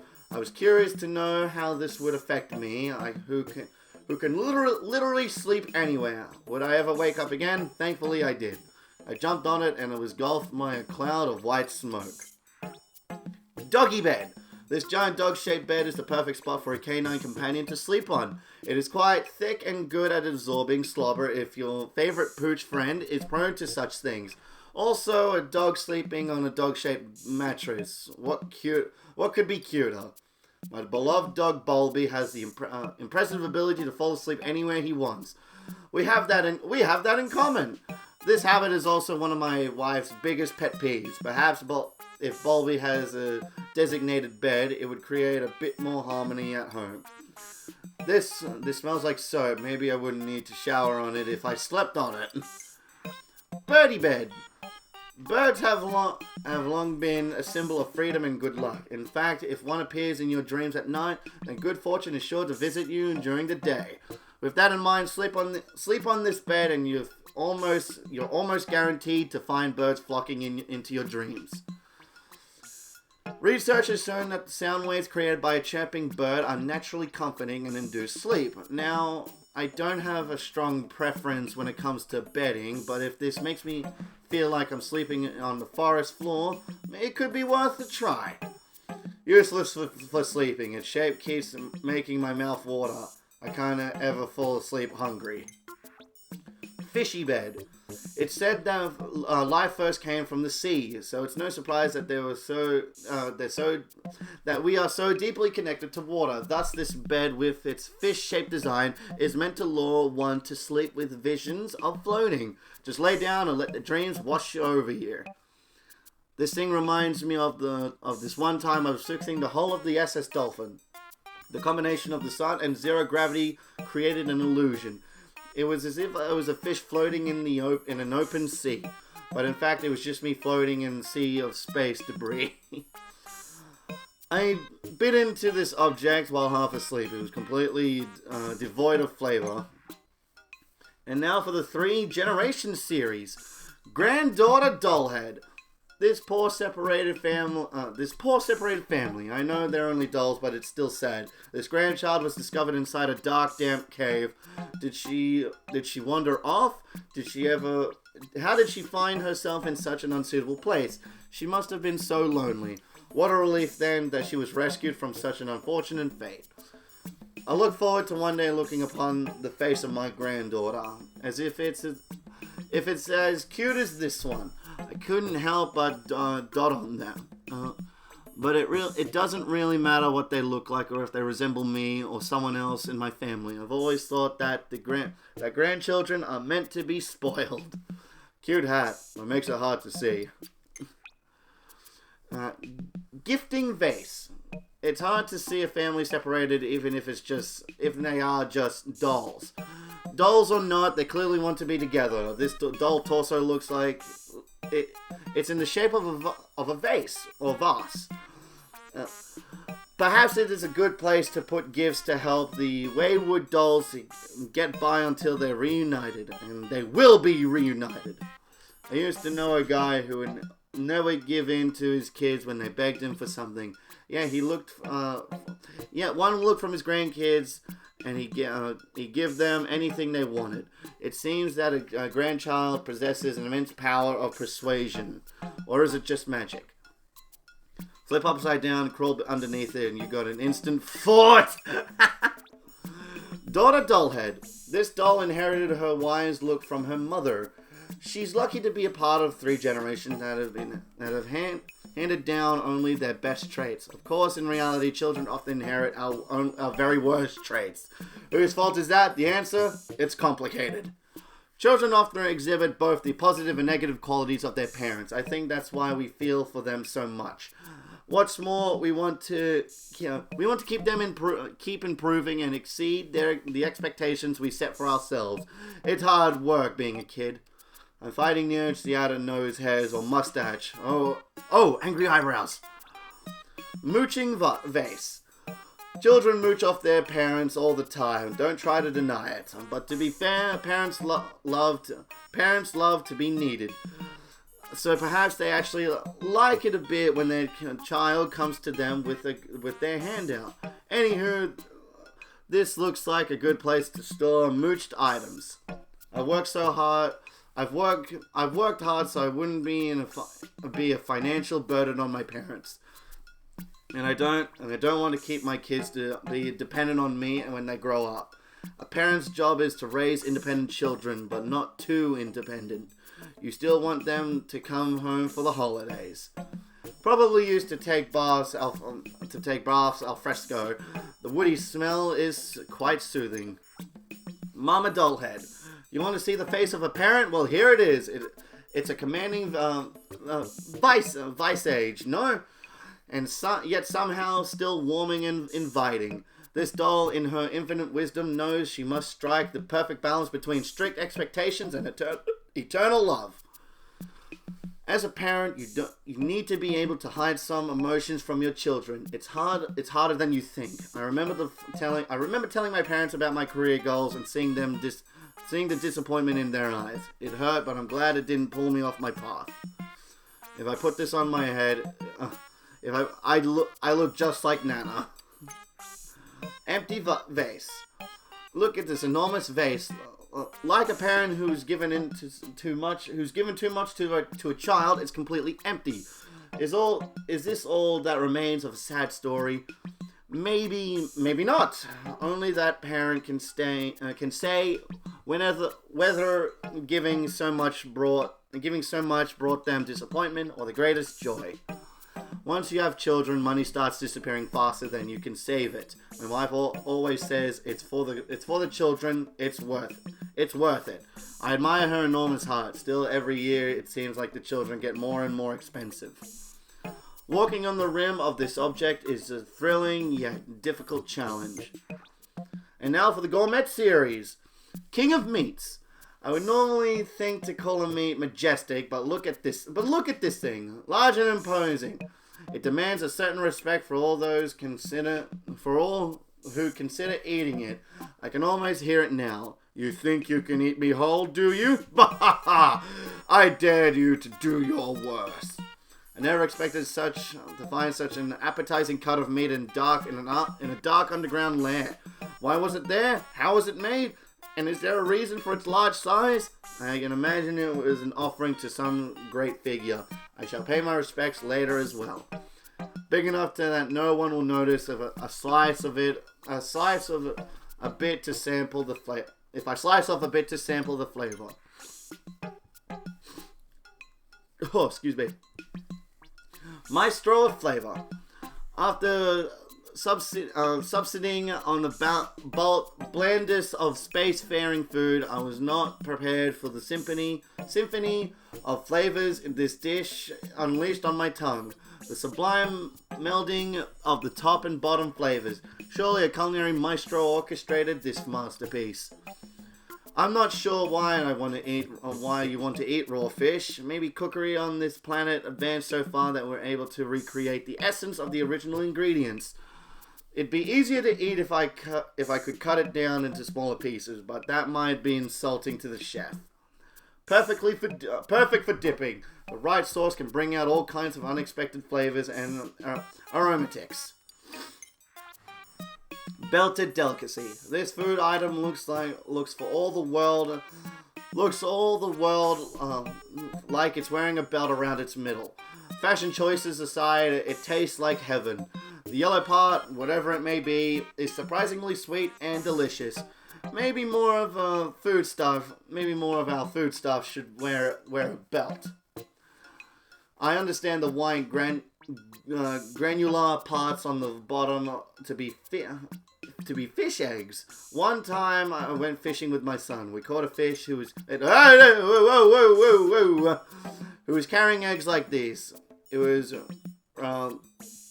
a revelatory moment for him to see how life can differ from species to species. A more sophisticated palate will appreciate the notes of umami in the yellow sponge-like layer. Fish bed snack. As far as I can tell, this is some sort of fish atop with some sort of white stuff. The specifics don't matter as much as the taste, which is good. Nothing too fancy or ostentatious. Just the kind of back to basics flavor profile that we all crave now and again.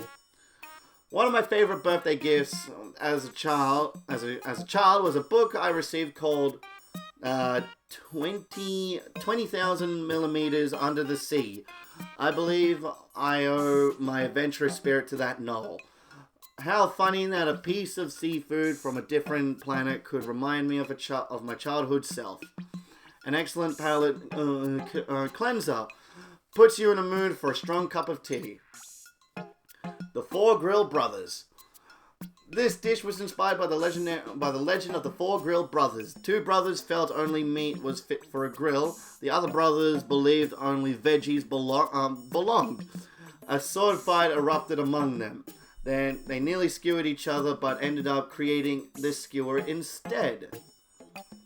I can tell that I'd give it tons of power. I can tell it give me tons of power and stamina. I'm not athletic, but if I ate this whole thing, I'm sure I could work for 3 days straight without a wink of sleep. Now that I think about it, I don't want the president to hear about this and get any ideas. An unpredictable culinary experience. It's up to the eater to decide which part to eat first. Soulful Musician Series, Harmonic Synthesizer. This clam-like sound generator is all natural. The purity of its percussive tone is irresistible. Clank, clack. My taste in music is highly refined, but my wife and kids have no taste at all. For example, this is the exact same thing for Pikmin 2. When I ask my family if they want to go out for karaoke, they twist their heads and give me a nasty look. They don't know what they're missing. At first, I mistook it for a giant clam. My stomach growls every time I tap it. Spouse alert.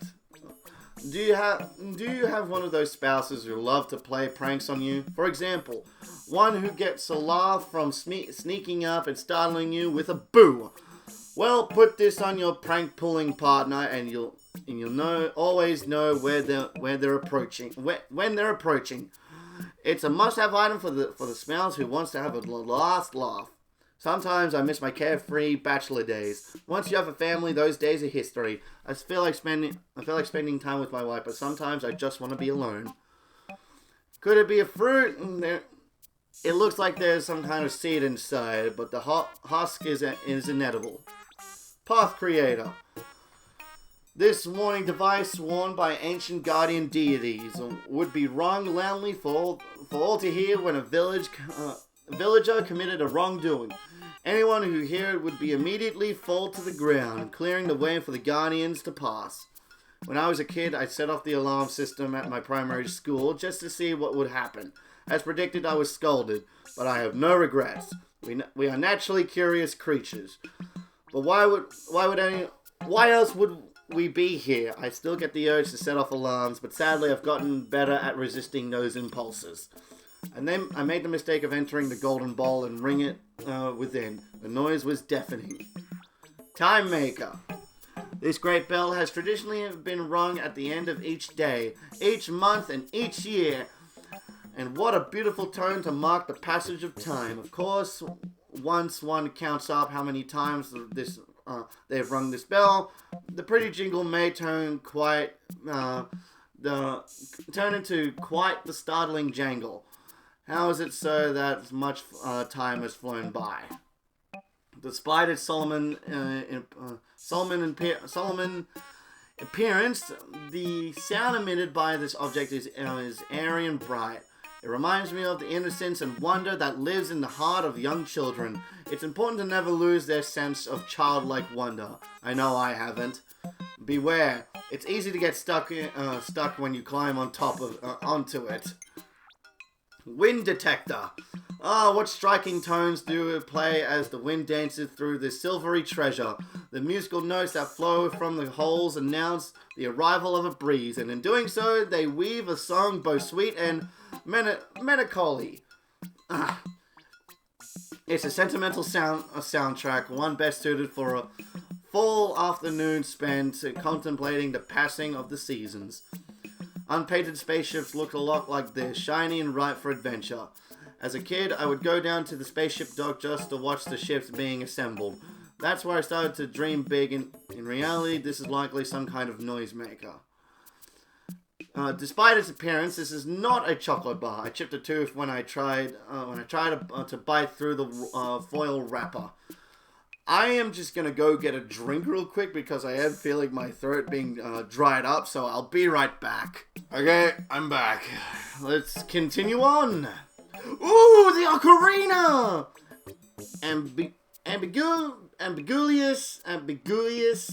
Ambiguous hostel. It seems that something or more likely some things lived within the inner cavity of this device. What were these things? What was their purpose? Were they forced to live there together as a part of an experiment? Some things are destined to remain unknown. Based on this shape and where it was found, I've deduced that this is a nest of some type of aquatic creature. On Hokitate, fish are known to use sunken buildings and objects like their own underwater apartments. I'm sure many alive flourished here. I put my face through one of the holes and smelled something odd. Megahorn. Bouncing on the squishy bulb and to produce an earth-shattering roar like the which you've never heard.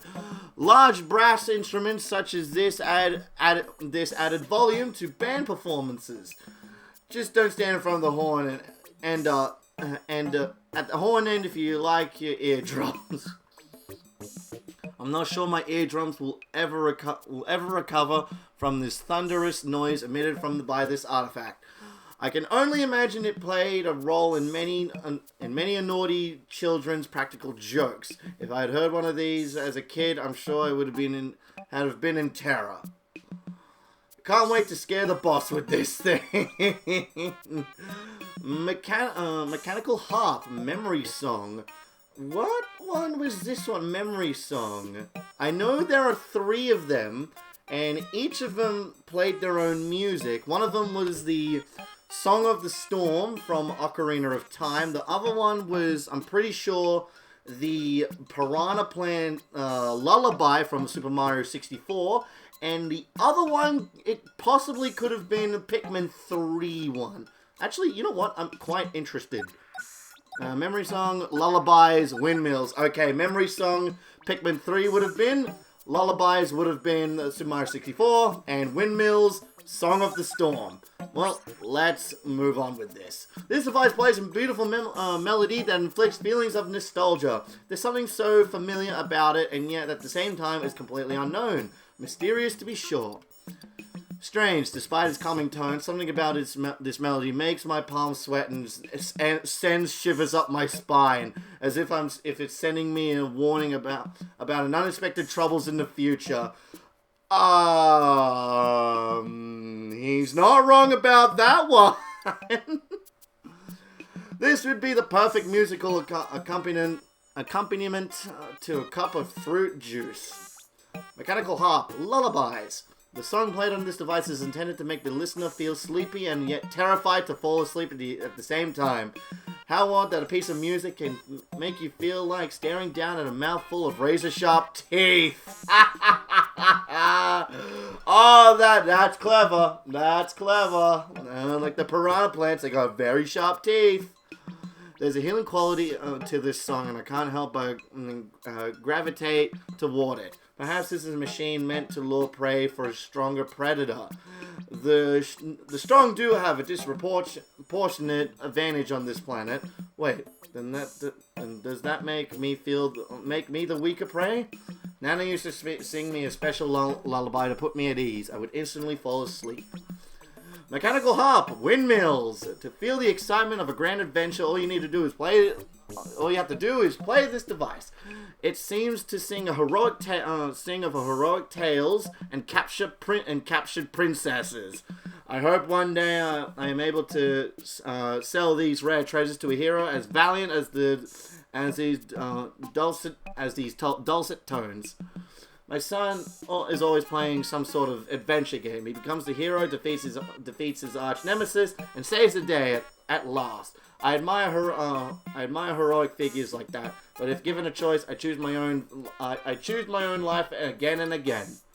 This song is positively invigorating. I can't stop listening. Is there a way for me to, like, hang on, observe? Hang on,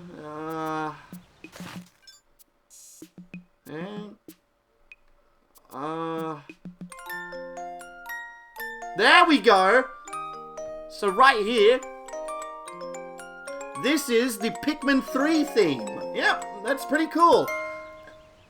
And the next one, observe, action, and here we go.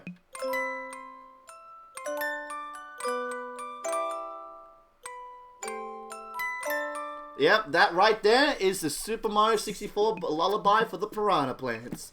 And lastly,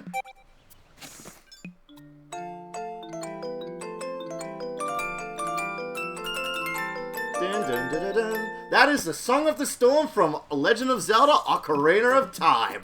I love references like that. And you don't do anything.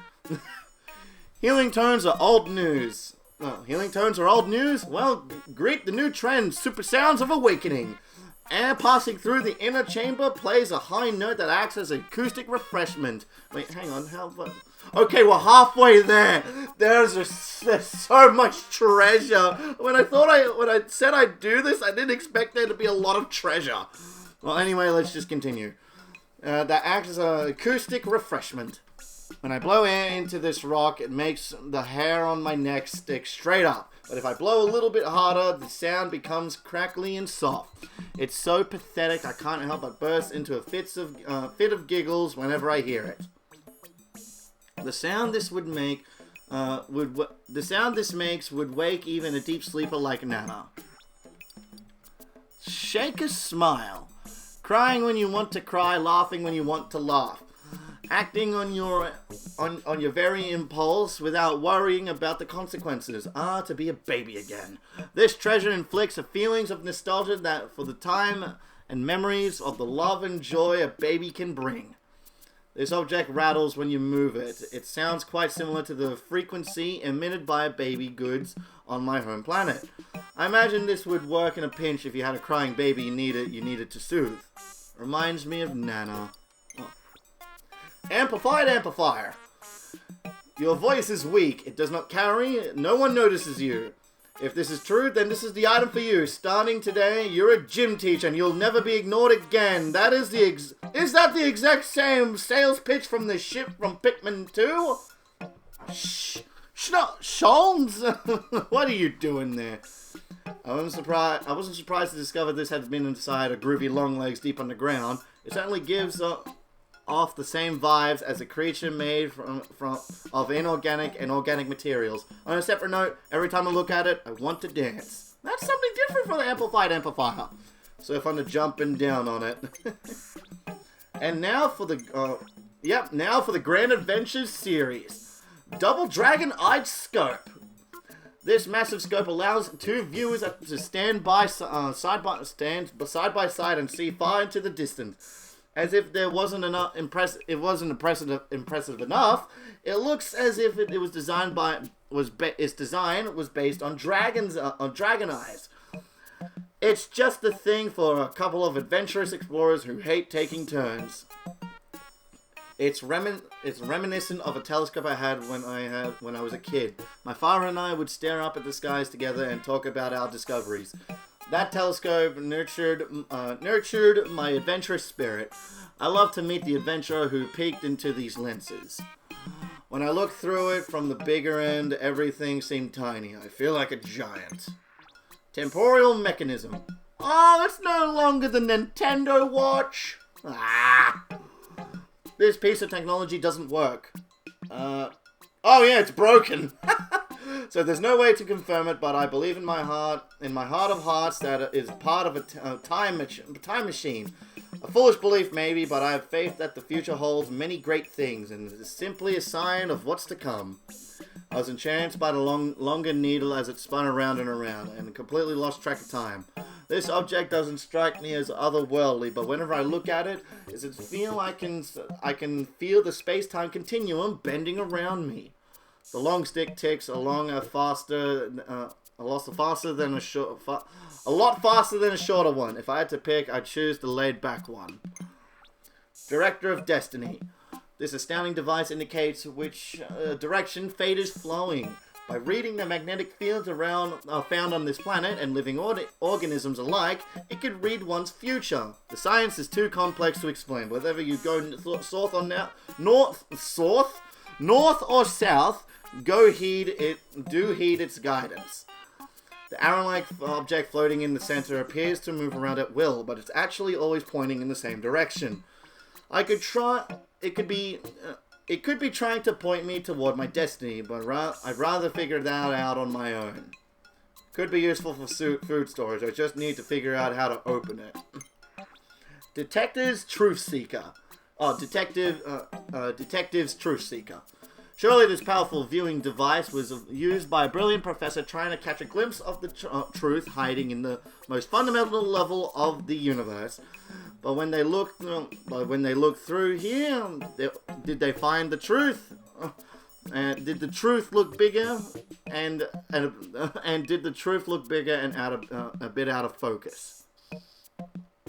Everything looks much bigger when you peer through this lens. You can see the smallest of details and all the different components that make up a single object. That's the proper way to conduct a scientific investigation. As fun as it is to make food appear larger, this object can't actually increase the amount. Now for the Roundabout Express series. Oh, I love wooden train sets. Let's go. Unlimited locomotive. Some people love to ride the rails because it reminds them of the past. Others ride the rails because they're excited about what lies in the future. I say a train trip is more than just transportation. It is unlimited. It is unlimited possibility. Hop on board and find out. Why is it that a child's eyes always seem to light up at the sight of a train? My son was fascinated with them, and it was the first toy he ever wanted. I was the same way as a kid. Even now, I'm wishing I could hop on this train and go for a ride. Choo-choo!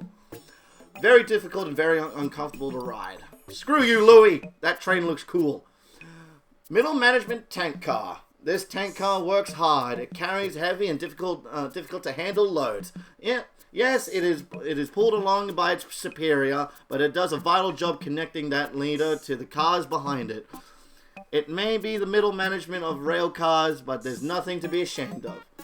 Long ago, railroads were the lifeblood of civilization, and the power to transport people or supplies remains key to our survival.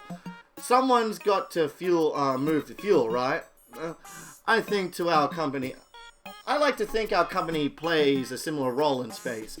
It gives meaning to the daily grind. An enjoyable place to sit and play. Leisure car. Passenger cars like this aren't fancy, and yet there's something elegant about taking a ride in one. So you simply recline in your seat and stare out the window as someone ferries you to where you need to go. This kind of leisure has a dignity about it, no? As a student, I once took a local train, a really slow one, on a journey to wherever it was going. I was the only passenger. The unchanging scenery stretched on and on. I felt like I was the only person in the world. Sounds like a lot like space travel, huh?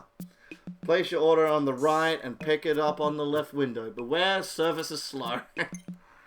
Life Station. This is a place where lives intersect in all sorts of ways. Some people could come here for sad goodbyes, others come for happy hellos. Some people find themselves here wondering where they're going next. Is this a train stop or a life stop? Or maybe both? During my first job, my parents would meet me at the train station where I got home when I got home from work. I always thought I'd do the same for my kids, but it's unusually them waiting at the station for me now. It always warms my heart, but I wish I could return the favor. Comfy digs. I wouldn't mind staying here for a while. Straight and narrow track. This straight railway track is perfect for the person who knows exactly where they want to go in life. From point A directly to point B. No twists and turns and no turning back. It may not be the most adventurous route, but adventure is not for everyone. They say for that following the straight and narrow path is virtual. Virtual? Is virtue. I don't know. But I've learned firsthand that it doesn't always lead you to your destination. When I started working directly under the president of Hockaday Freight, I thought it was the inevitable next step in my career. All it led to was piles and piles of paperwork. I'll be happy if my kids take a slightly twisted route in life, as it helps them achieve their dreams. The color makes me hungry for some delicious food. Turn of events track. What a profound curve this track here exhibits. It's not so different from life. Sometimes you think you know where you're going, but then a curve in the track takes you for an unexpected ride. There's no getting off this train, so sit back and enjoy the sprites. I always slow down on sharp curves, but sometimes I crave the occasional thrill of speed. Maybe if I floored the accelerator while the parking brake was engaged, it would satisfy my desire. Sometimes I look around and wonder if civilization isn't simply the result of us trying to satisfy our desires just enough to stay productive. I keep thinking the next time I jump onto one of those holes, I'm going to fall to my doom. Back at the beginning track. Sometimes in life you lay down a track that seems straight as an arrow, but the fact is it's not straight, not at all. Follow that track and you can end up right back where you started. But don't let that get you down. Maybe you're right back where you should be. I took my son to the zoo a few years ago and he suddenly started crying. To calm him, I walk him back and forth on a path with no exhibits. We didn't see any animals that day, but I learned that sometimes the best solution is as simple as a change in direction. I got my head stuck in one of the gaps. My panic scream loosened it for me to get free. Thrill ride track. When a sharp turn catches you by surprise, what do? Slam on the brakes or throw open the throttle? No matter which choice you make, you're in for a heart-pounding thrill ride. Best to grab for that seatbelt if you got one. Some people think I don't like the concept of a set path or staying on the rails. That's not true at all. The only thing that matters to me is that I'm going in the right direction. How I get to my destination is irrelevant, much like the opinions of others. I'm unsettled by both the shape and color. Oral argument series. Mouth of lies. Sip a coin into the mouth of this machine and return it, and in return it will tell you a joke. Or so I'm told. But so far, it's only returned silence for every coin I put in. Perhaps it's broken, or perhaps the joke is on me. So the idea is that you put your hand in the mouth and pretend it's being devoured by whatever's inside this object. Maybe some people find that funny or even romantic. But it seems like a mediocre party gag to me. Shake it and you'll hear the unmistakable sound of money. Monster teeth. What enormous creature could these teeth belong to, and how did it come to part with them?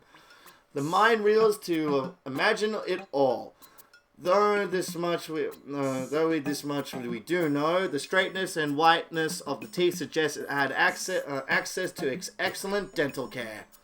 I don't want to cross paths with the owner of these teeth. Of course, given the height of these molars, I'm guessing they're too big to have much in the way of physical agility. and that could work to my advantage. If we did encounter one another, I could just run in frantic circles until they eventually give up. I wish I can eat all the big things that this big mouth could eat. Brush of wisdom. Surely such a large brush could be used to scrub a great many things. The mind boggles at the possibilities. Of course, one must use such powerful tool. A powerful tool of cleansing wisely. Think carefully before you proceed. I'm reminded of a toothbrush I used when I was a kid. I always wanted to brush my own teeth, so when my mom finally gave up helping me, it was sweet victory. Unfortunately, that's when I started to get cavities. I guess that's a price of independence. I like to bang my face along the soft fur. Brush of foolishness. The soft bristles of this brush, how good they feel when scrubbing one's own back.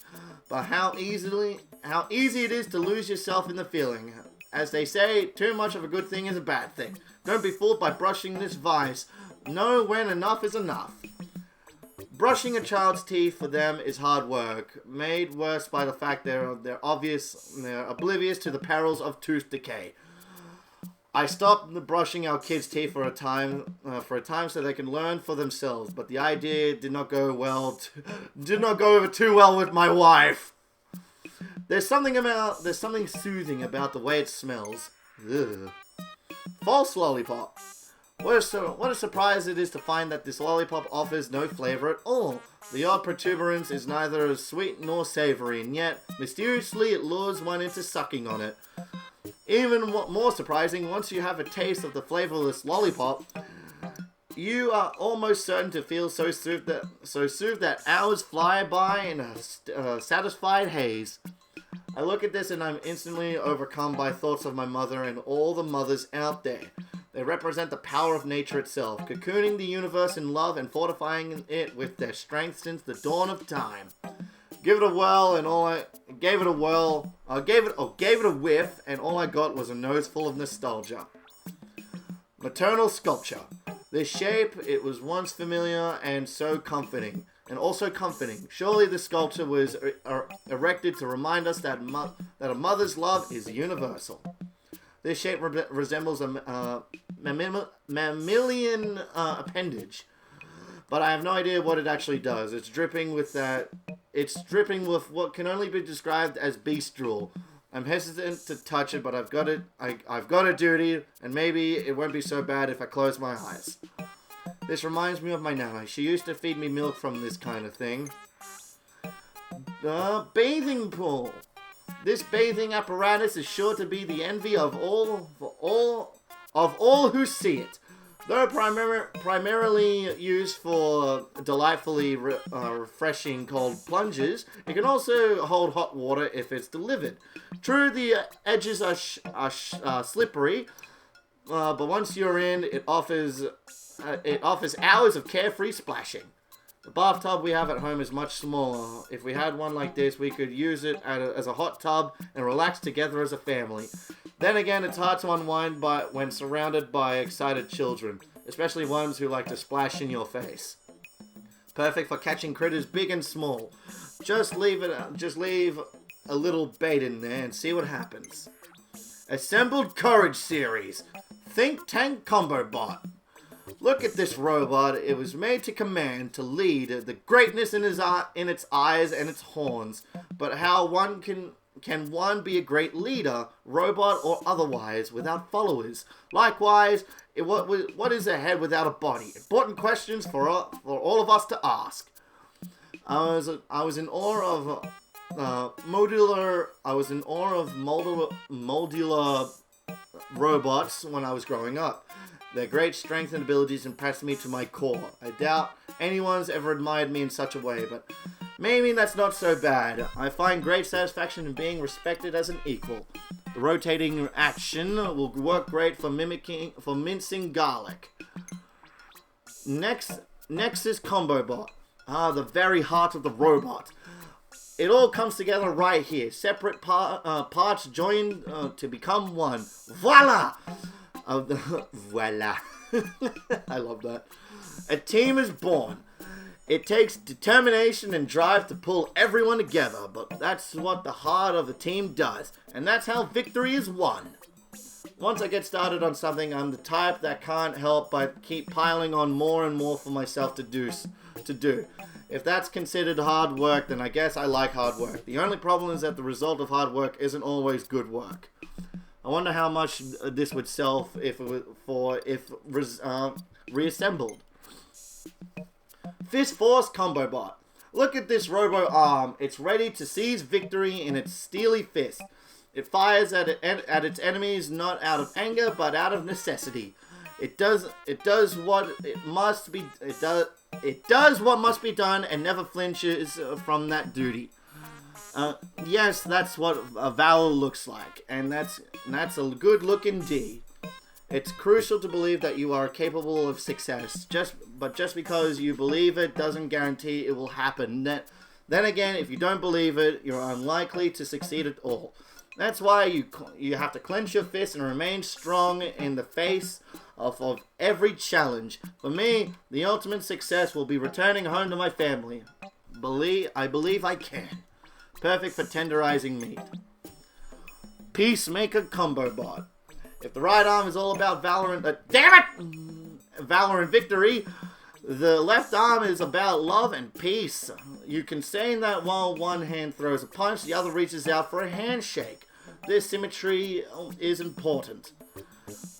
It keeps the whole body, nay, the whole universe in balance. For me, love and protectiveness go hand in hand. When I think of my daughter, rambunctious, willful, and bright spark of joy, both feelings come forth at once. I do anything to keep her spark from fading the way mine has. If she read this now, she'd say, "Lighten up, Dad." They say peace and love go hand in hand. Neither seem to add much in terms of flavor. Kickstart Combo Bot. This robot's right leg is planted solidly on the ground. Its stance is firm. This posture says you can do anything if you only have the courage and conviction to do it. Inspiring, isn't it? Yes, it is. Now I too am ready to put my own foot down.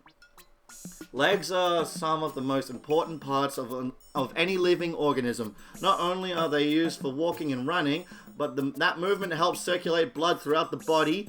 Some even call legs the second heart. I wonder if my toes serve a second purpose as well. I've been looking for something like this for mashing potatoes. Sure-footed Combo Bot. One can't afford to waffle on the battlefield. Nor can one afford to rush in with half-baked plans. Yes, courage is required, but also calmness. Yes, conviction is needed, but also composure. You can rest assured that the left leg will stride into battle, but only after careful consideration. Many people don't realize that they not only have a dormant hand, but a dormant leg as well. That leg can be even more muscular or longer than its non-dormant counterpart. Too big of an imbalance between the legs can have staggering effects. If I have a dormant hand, does that mean I have a dormant foot? If so, which one is which? Soulful Artist Series. Uniquely you goo. Red is red, of course. Or is it? First, there are many shades of red, and second, the same shade of red means different things to different individuals. For some, red is a painful fire. For others, it's a warm love. Maybe there's a one-of-a-kind red for all of us. This is my favorite color. I love how it imbues passion and emotion into everything it touches. Come to think of it, the first Pikmin I encountered were red. Perhaps that's why I instinctively trusted them. Colors can influence behavior in all kinds of ways. I find the color unsettling. Well, Olimar's spacesuit, some of his spacesuit and his the little thing on top of his helmet is red, and Louis, he's blue. Decorative goo. This tube of decorated blue goo is sure to inspire creativity in anyone who comes upon it. It should also be a reminder to welcome new colors into your life now and then. Don't get stuck returning to the same hues over and over again. Go wild, unleash a new you. This color is very similar to that of the blue Pikmin. I prefer red. My whole mouth turned blue after one lick. And some of the stuff kept coming out blue, and some other stuff kept coming out of blue for the next few days. Probably won't eat it again, even if it is my favorite color. Illumination goo. In fortune-telling circles, this is the color of illumination. It has the power to light the path before us, showing us which way to go if we want better luck in life, and specifically in money-making endeavors. I do hope the illumination goo will light up my way. I heard that Pikmin of the same color were found in the same location. Could there be a correlation? Some creatures change their appearance to match their environment. I like to observe what happens to those Pikmin when exposed to other environments. What makes me think of my favorite yellow foods? Noble goo. What a regal color this is. Noble and dignified in hue. It demands a solemn difference from all who would gaze upon it. No wonder it's the color of kings. Kings, queens, and other folk of high status. I confess, I yearn to have a coat made of this color myself. Found in a dark location, luckily it was bright enough to be spotted in the vicinity of purple Pikmin. I've never associated purple with strength, but I've since had to revise my thinking. Reminds me of the color of almost frozen lips. Brr. True goo. Some say this hue is the absence of all colors. Others say, in fact, it's all colors combined. I, for one, believe both are true. No, I don't know the whys and hows of it, but I do know this color goes nicely with every other color out there. It must mean something. Discovered in an obscure locale alongside white Pikmin, creatures with bright colors are usually more likely to be packing poison, while creatures with dull coloration are generally harmless. But that doesn't apply to white Pikmin. In fact, they're dangerously poisoned. No doubt they use this to their advantage. My teeth have been sparkling white ever since I used to brush them. I wonder if I took care of my cavities too. Ambiguous goo. A bit of white, a bit of black. This color has made its home halfway between the two. Some say it's an ambiguous hue that refuses to plant its flag, but maybe it enjoys living between two ends of the spectrum, enjoying the best of both worlds. This color reminds me of rock Pikmin. When I first touched them, I was surprised by how cold it felt. It was a pleasant sensation, and they didn't much seem to mind my curiosity. Much like this treasure, rock Pikmin were found in a dark, chilly place. How appropriate. The boss likes to wear this color. I guess it suits grown-ups. Captivation goo. This color so charming. Anyone who lays eyes upon it finds their mood improved. Needless to say, it's the go-to hue for painting cheeks and lips when one is in the mood to captivate. Would it work as well if I painted it on my arms? Perhaps I'll try. An attractive color similar to that of winged Pikmin. They were found in its vicinity. It mystifies me how such helpless creatures have survived for so long. Their bright colors makes it so easy for a predator to spot them. Needless to say, I find them to be particularly fascinating. It looks like a ripe fruit when I cover my face. I look like a ripe fruit when I cover my face with the stuff. It makes me feel even hungrier. Refreshing goo. This is neither the color of the sky nor the color of the sea, though it is nearly the color of both. No, blue hues go, this one is like a cool splash of water in your face, or like shaved ice on a summer day, or like the calm surface of the pool after my love swam away for the last time. Oh my, I feel I got swept away for a moment there. This reminds me of the ice emitted by the Sus Nivi Centis. Is it a coincidence that I encountered this treasure and ice Pikmin in the same area? It's no coincidence that ice Pikmin are called that. If I licked one, I'm sure my tongue would stick to it. I look at this color and think about ice cubes. It doesn't matter how many I eat, they never fill me up. Neon goo. Like a neon sign blinking at night or a luminous bug flitting across a field at sunset, this color grabs your eye and doesn't let go. But will you follow where it leads? Neon, but it's very natural. But its very nature may lure you toward adventure or danger. Who knows what a goo of this hue has in store for you? The same color as the glow Pikmin that appear while exploring at night. Many think neon colors are artificial, but they actually are the result of certain materials reacting to short wavelengths of light. So they are quite natural, and another example of how perception can be unreliable. If I painted my whole body with this color, would I disappear forever or never get lost? Ancient Secret Series, Lamp of Inspiration. This lamp is the very definition of inspiring, with the figure of a proud woman holding a torch on high. It not only lights up a room with a glow, but lights up the spirits of those who gaze upon it. This statue seems to be imbued with the majesty of an ancient goddess. When I look up at her, I can't help but be mesmerized by her beauty, until my neck starts throbbing in pain.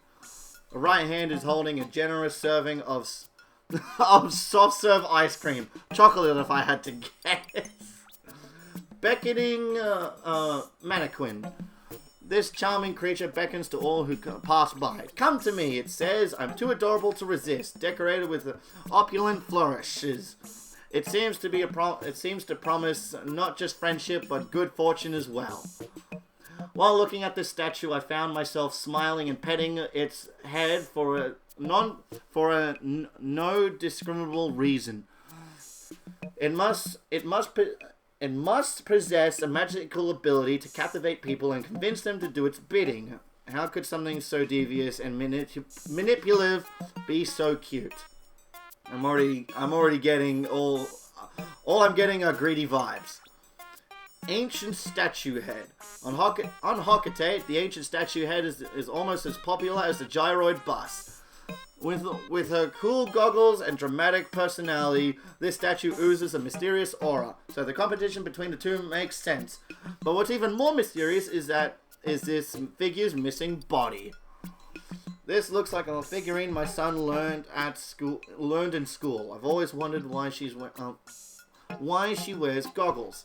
What does she have to hide? Maybe a secret past of another ancient statue floating around out there somewhere. I look forward to discussing this theory with my son. There's no way I'd win at a staring contest against her. Contemplation Station. When one comes upon this landmark, one can't help but contemplate many things. First, what is this figure contemplating? Moreover, what should I be contemplating?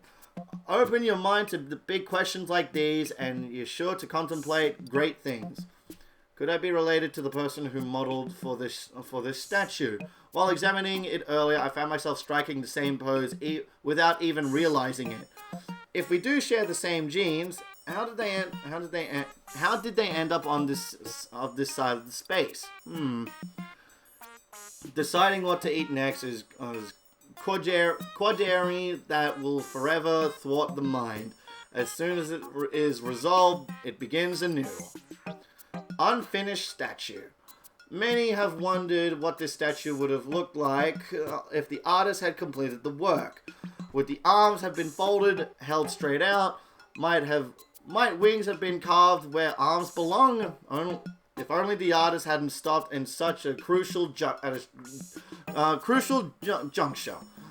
Though I confess, nothing is more fun than guessing when there's no right answer to be found. What manner of calamities had befallen the planet at this time this statue was created? Apocalyptic catastrophes, extreme weather, the wrath of the gods. The questions that artifacts like this inspire are what make them truly valuable. This made a nice snack for someone. If there's a way to enjoy eating rocks, I would like to know. What the hell? Persistence machine. What a device. Push it over and knock it down, kick it aside, and it always bounces back. It manages to do so, remains a mystery.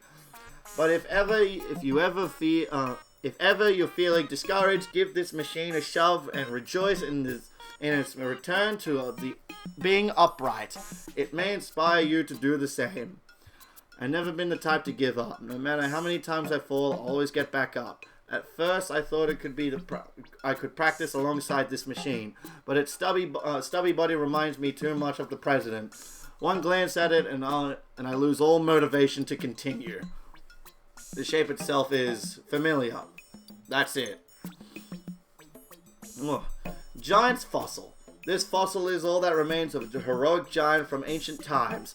He was known for showing compassion to not only allies, but enemies.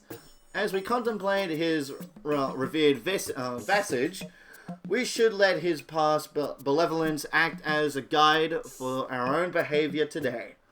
Looking upon this warrior's calming visage is a peaceful way to spend an hour. The eyes seem to see through anything, as if their gaze is freeing you from the darkness of your mind. Perhaps I've stumbled upon the sacred key to life's greatest questions. This bears a striking resemblance to something else. I forgot that was a treasure. Expression hider. This clever contraption is meant to be used when you don't want to reveal your emotions. Stand behind it and it will render any expression on your face unreadable. Its blank eyes and straight lips will keep your innermost feelings safe from prying eyes. I can't pinpoint the exact moment, but this reminds me of the face my wife once made when I delivered a perfectly executed dad joke. It's been a long time since I've been face to face with such beauty. I can feel my heartbeat in eardrums. Damn, Louis. Body display. This device not only stores but also displays images from the distant past. And there's something about the image frozen on the screen now. The two friendly creatures pictured there are familiar somehow. Try as I might, I can't quite put my finger on it. What mysterious and fluffy creatures. I can't find evidence of them of any of the existing creatures' databases. But there's something familiar about them. It's almost as if I've met them before. I guess I'll chalk it up to an ancient memory that has been imprinted in my genome. I like to take a ride on either one of these creatures. Gifts from the Sages series. Heat sensor. Funny thing about this treasure, I thought it was a pregnancy test when first taking a look at it when I first got it. I really did think it was a pregnancy test. Touch the tip of this device to your cheek, and you'll find that number appears that matches the warmth of your heart. When faced with stress or anger, apply the sensor to your skin. Is the number higher? If so, it's time to focus on keeping you cool. Quantifying the warmth in your heart. What a brilliant idea. The next time there's a mix-up between my wife and me, I can just show her the numerical value of my feelings for her. And then we can use it on her. And actually, that part might backfire. I licked the smaller end, and it was a little bit salty. The rest was pretty unappetizing. Eternal Clock Measurer. that this timepiece doesn't measure the passage of time in general, but the passage of time as felt by the one holding it. The user presses the top of the dot button once per second, but how fast or slow they press it depends on what second feels like to them. Profound. Tasks in space require accurate timing. Docking a spaceship is a good example of that. If the monitors on the ship were to break, I need to measure time using my instincts alone. This is the perfect tool to help me develop an accurate sense of time. Could be handy to when collecting fruit and you're too tired to keep count. Solar-powered computing machine. This enormous computing machine not only allows for complex numbers crunching, but ensures these critical calculations can be completed whenever needed. Note the enormous solar cell that powers it. Whoever built this marvel has harnessed the incandescent fury of the sun itself, and used it for math. I may be able to embed this on a wall of the ship's computer room. It can be useful for making manual calculations should the ship's AI ever crash unexpectedly. Space pilots need to be prepared for any emergency, and I'll take all the help I can get. I'm not sure if if I'm using this thing correctly. It looks like it has buttons, but they can't be pushed. Number jumper.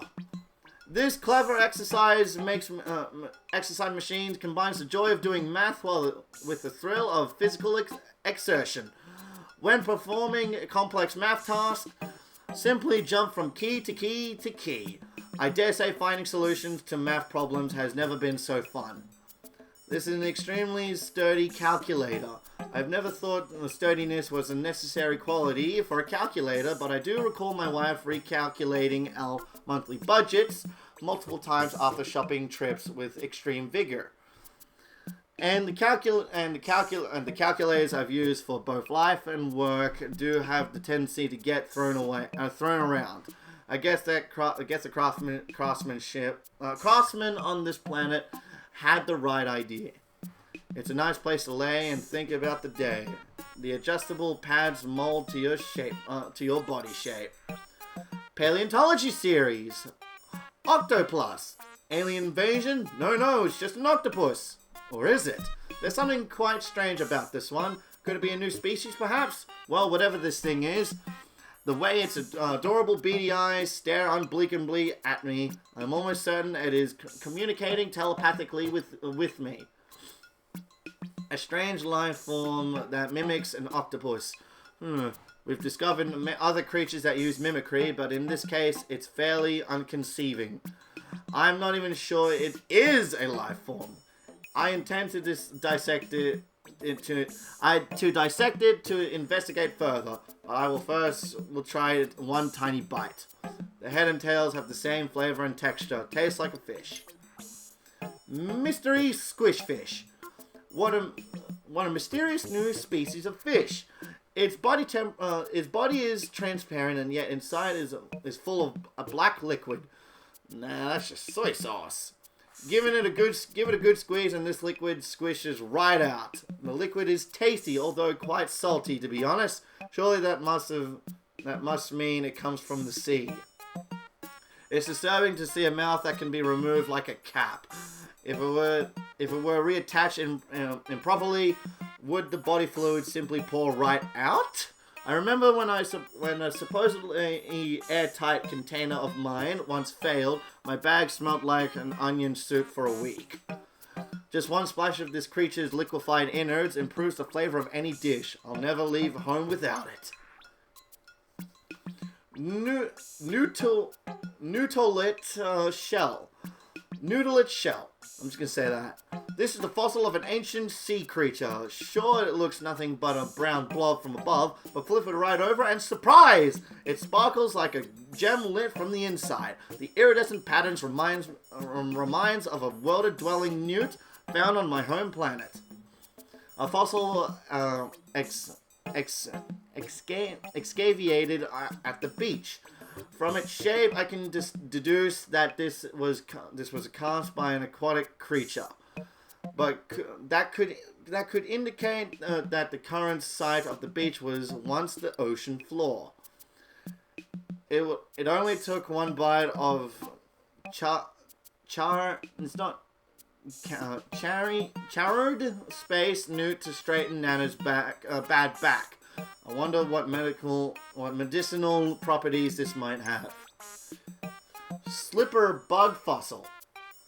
Clearly, this is a fossil of a slipper bug. These creatures lived in ancient times and always traveled in pairs. Quite often, one would get separated from the other, and no amount of searching would reunite them. Wait, am I thinking about real slippers?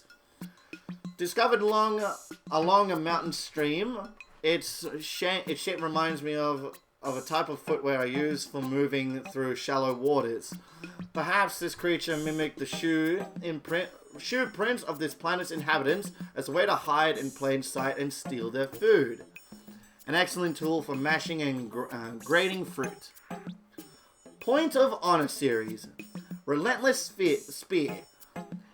In times of old, competitors would face it off against one another to see who could throw this enormous spear the farthest.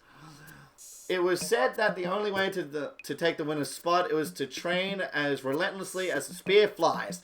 That is to say, competitors had to give their all to their spear training. Nothing less than total focus, total dedication, and total confidence would do. Those who give it their all found they can throw this spear very far indeed. Oh, whoops. This spear looks like a rocket from the early days of space exploration. It may even conceal some kind of high propulsive force within, but I hope it has more romantic history and that it protected explorers as they sailed through space, pursuing their dreams. Cold to the touch, but fun to climb. Noble Bident. This treasure has not only two prongs, but two personalities. That is, it's also beautifully designed a noble person and might hang it on their wall as a decoration. At the same time, it's so fierce a warrior might use it as a weapon. A spear appreciated by rulers and warriors alike. That is a mighty spear indeed. My little girl has always been the princess of our household. If there was a miniature version of this, I'd love to present it to her as her own personal fork. I can imagine it now. She'd be so ecstatic and swinging it all around, wreaking havoc, scaring the dog. Never mind. I think our little princess is a tad too spirited for a gift like this. If two people work together, they could use it to drop fruit from a considerable height. Shattering Lance. One would say if I told you this spear is capable of shattering anything from a single solid stone to an entire iceberg. Would you shake your head in disbelief? Well, it's the truth. In fact, it works so well that you should start using it to break things. You might find it hard to stop using it to break things. It's just so satisfying. Of course, that's how one suddenly finds oneself surrounded by nothing but rubble. Careful, this tool is very sharp. Its original owner must have wanted to pierce or crack things open at any cost. As a lover and preserver of unique objects, I'm not quite sure I understand the purpose or value of an item such as this. Think of all the hard-shelled snacks I could open with this thing. Ooh, yeah, newly nostalgic series. Micromanagement Station. This desk features a built-in display surely used to show important things such as maps and vital statistics. No doubt many heated discussions have taken place over the matters shown here. One hopes that those who worked and fought at this desk also tool breaks for rest and virally. I don't know. During slow days at work, I like to play this game where I use the zero gravity to float toy rockets in front of the ship's window, then act out scenes from my favorite childhood TV show and pretend there's a galactic war going on in the distance. I should probably edit these notes before the president asked to review them. I jumped down on my skin for the first time. That display lit up. Oh yeah. Again, the Game Boy Advance startup is so good. I love it so much, but I prefer the GameCube over the Game Boy one. Glinty circular disc. Ooh, Wave Race. This disc vexes me greatly. I've analyzed it, meditated over it, and given it a good whack or two. How dare you! If you break this thing, I will destroy you. And still I can't decipher its purpose. But drawing upon my rather produce treasure knowledge, I summarize it is either a piece of equipment used for gathering solar energy, or it's a weapon capable of reflecting light at troublesome beasts to scare them off. Quite useful either way. I think this might be a tool for warding off predators. Perhaps if I attached it to my back, the creatures of this planet would be deterred from chasing me. I could test this theory on the Pikmin. Of course, they might end up carrying me instead. Treasure and all. Ooh, it's so shiny. I can't decide if I'm drawn to it or if I should run in the other direction. It's gonna take a little break right here. I'm feeling a mite peckish, so I'm gonna go grab a quick snack. And I'm back. I'm sorry if there's so much cuts here. This is really a very, very long recording session, and it really does take a toll on my body. So occasionally I do need to get a drink or get something to eat. Well, anyway, let's keep going. Live controller. Oh, the NES controller looks so good. The cross-shaped structure on this device is not only satisfying to press up, down, left, side, and side to side, but also clearly moves something. Strange to say, but I almost feel as though it's controlling me. But who would be controlling me? I must know this. I like pressing the different directions on the mathematical symbol, but there's something captivating about the two round buttons. I can't help but want to push them over and over as fast as I can. I don't want to break them, but I don't want to stop either. Nothing and no one tells me what to eat. Spinning memories plank. Spinning, spinning, spinning. These memories are spinning in my head. Or are they memory spinning itself? Wait, what is happening? I'm starting to believe this mysterious black plank actually contains someone else's memories. Dizzyingly strange. I don't recognize that game. I'm not too sure what that. It looks like it's in Japanese. I think I did show. I did put like a little mention when the first time we encountered this. But yeah, how interesting that the artist used a blank plank as a canvas and how they chose to depict the pilot. They look like the type that works hard for their beloved family. Though the design of the spaceship is all wrong, good luck flying that thing through narrow meteor crevices. I've been looking for a tray like this to use at meal times. It looks pretty easy to carry too. No more meals will be lost to the poorly placed wall. Masterpiece plank. This yellow plank simply marvelous. The text upon it is indecipherable, yet somehow moving. Could it be some sort of story? A masterpiece? I'm sure of it. It's how expirating it is not is it not able to be able to read it even if it sits right here before me. It's a bit unusual to call something a masterpiece before you read it, but I've got a good feeling about this one. I think it's meant for children, but is it a boy or a girl? Hopefully both. Oh, yeah. Is it about a boy or a girl? Hopefully both. It's been hard to please everyone in an audience at bedtime lately. The color of this thing reminds me of a really delicious fruit. Telekinesis detector. Ooh, we got a Joy-Con. Do you believe in psychic powers? You will once you observe this device's uncanny behavior. That is, it vibrates all on its own. Surely this is proof that telekinesis, or yes, even psychokinesis exists. God, did it just vibrate again? This machine is equipped with an advanced vibration feature. The vibrations seem to be communicating in a vacuum, perhaps trying to reach out to its corresponding system, which has likely been lost to time. Who knows what the machine is trying to say, but it's telling me something about the sadness of abandoned technology. Makes for a great back massager. Connection detector. This enigmatic object seems designed to connect to something, or maybe to make a connection between two things. But what does it connect to, or whom does it connect? Well, all we can agree that everything is better with connection than without it. Sharing is one of civilization's most important virtues. We share food, shelter, stories, and sometimes even checks.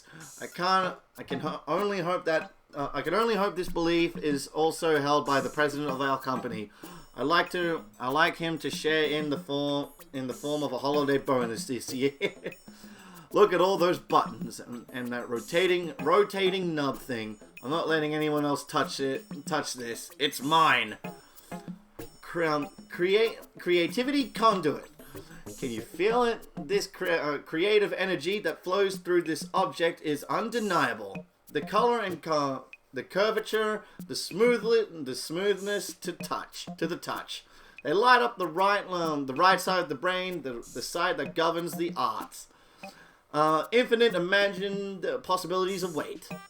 I don't have a creative cell in my body, but my daughter somehow avoided this genetic deficiency.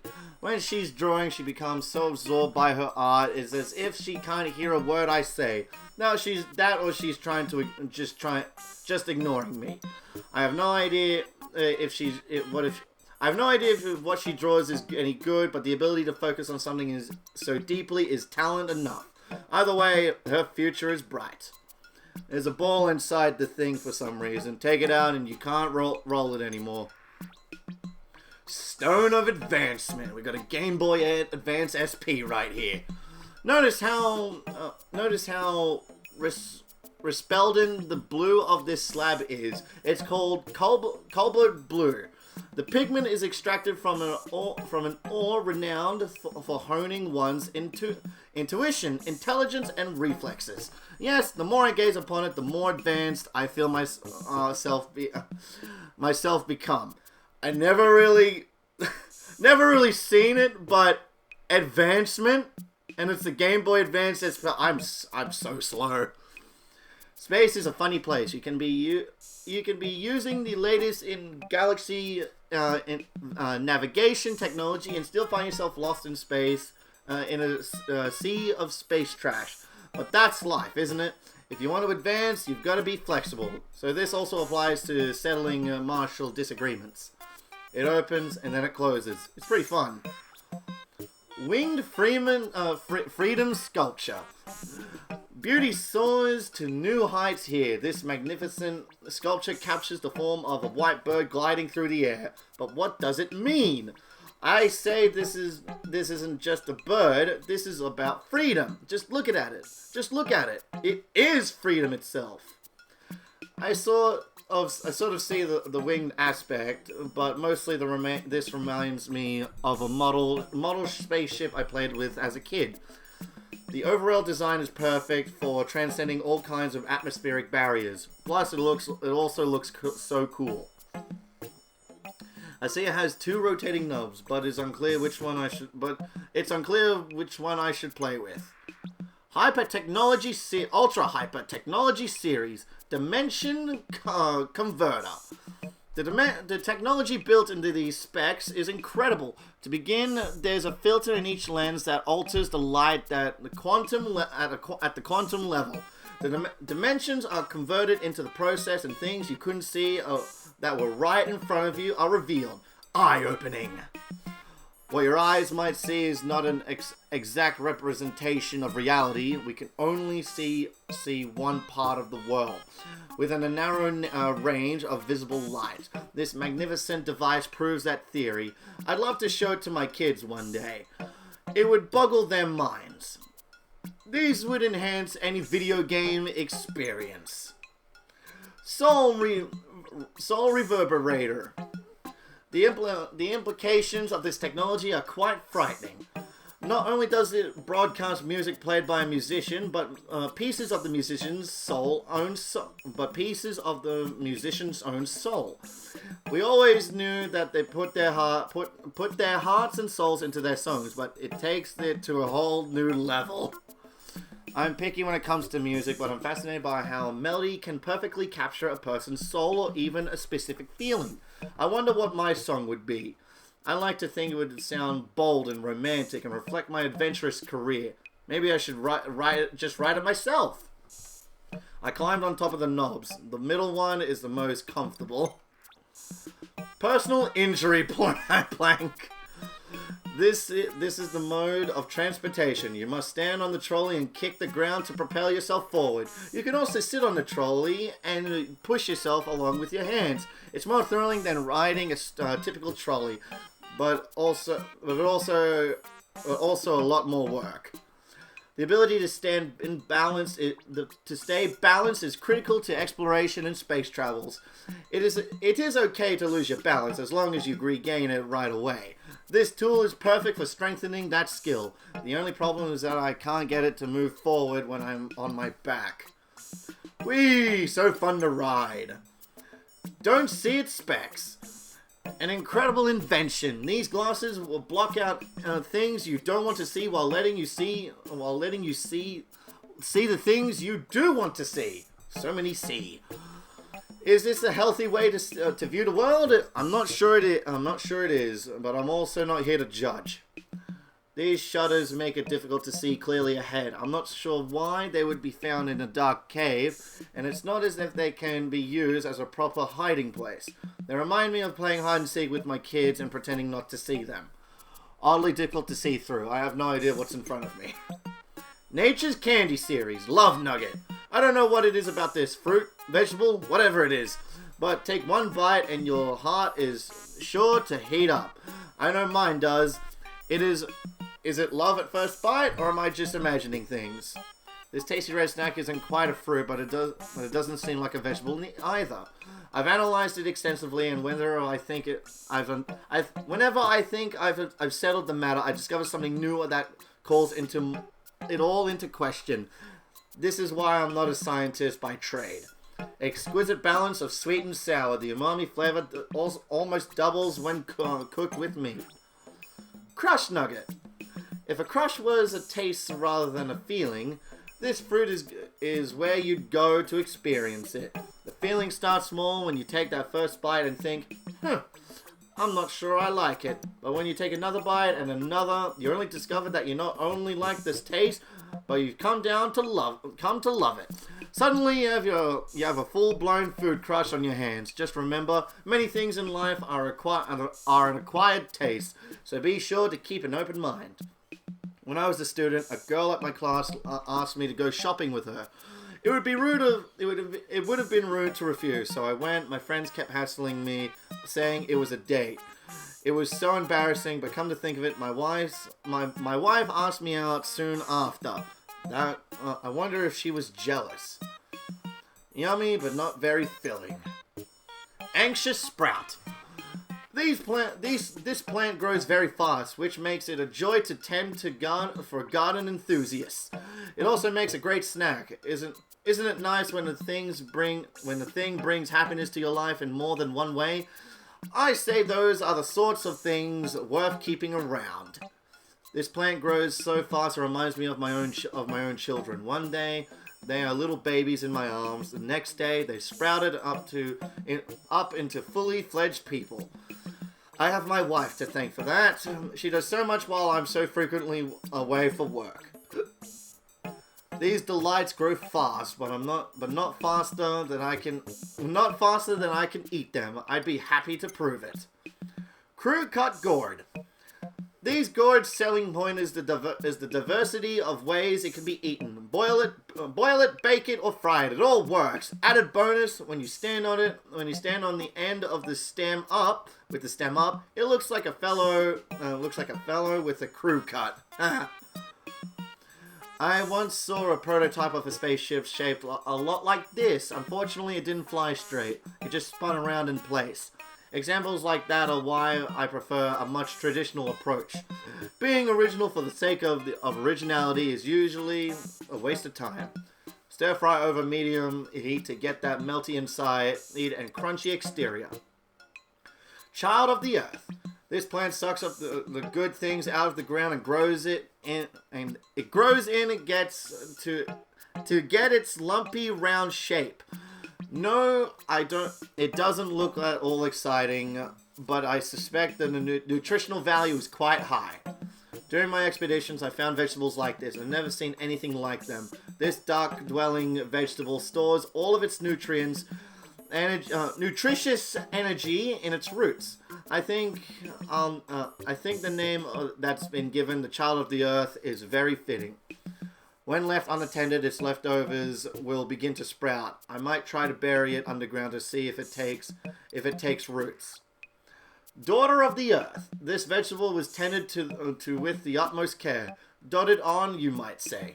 You can tell by its exceptional flavor and nutritional value. Yes, all the love given to it has turned into a sweet and savory food tree, delicious and delightful.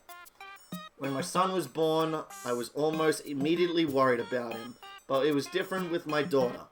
I sensed from the start that she was strong-willed and sturdy, a sweeter version of her mother. This Daughter of the Earth reminds me of her.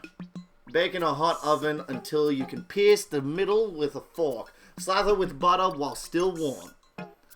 Mysterious carriage.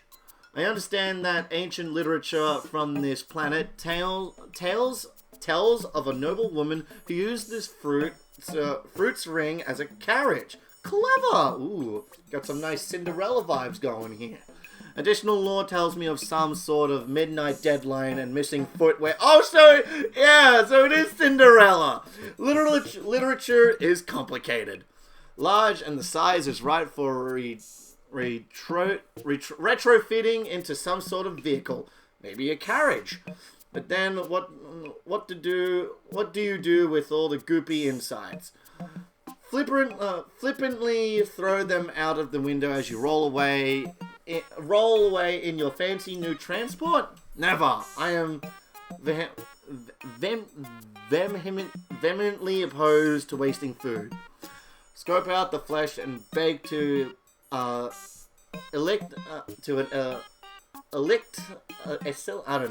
fruity sweet flavor. Snack bean. I love how the stylish bean comes with its very own hard wrapper, as if it was made to be carried around and snacked at a convenient time. It smells quite yummy too. Funnily enough, even thinking about having a bite makes me quite thirsty. I don't need special tools to break open the shell, and the fruit inside is edible. Cracking these open is so satisfying that I find myself getting carried away and opening more than I could possibly eat. Note to self, work on moderation. Crack open the shell to snack on the crunchy nuts inside. Don't forget a drink. These make you thirsty. Foolish fruit. I'm told these strange fruit is called a foolish fruit. With its odd shape and silly hat, it does have a rather goofy air about it. Still, there's no need to make fun. It's perfect just how it is. The shape of this fruit looks a lot like my grandpa's face. It's so similar that if we were to name it, I call it Grampy Face Fruit. My wife always thought my taste in names were catastrophically bad, which is why she named both our children. But I think this one has a certain ring to it. Do we actually know what their names are? I don't think Olimar has mentioned the names. He just refers to my son and my daughter and my wife. So we don't know their names. Can be grilled or sauteed, but I like it best when eaten raw. Sword and Shield series. Blast Shield. Even the blast from a rocket leaving a planet can't penetrate this shield. Its protective powers are so robust that after years of use by a battle-worn soldier, there's but one small scratch on the surface. A fine piece of vintage armor to be sure. The first time I rode in a spaceship, I was a student working part-time for an intraspace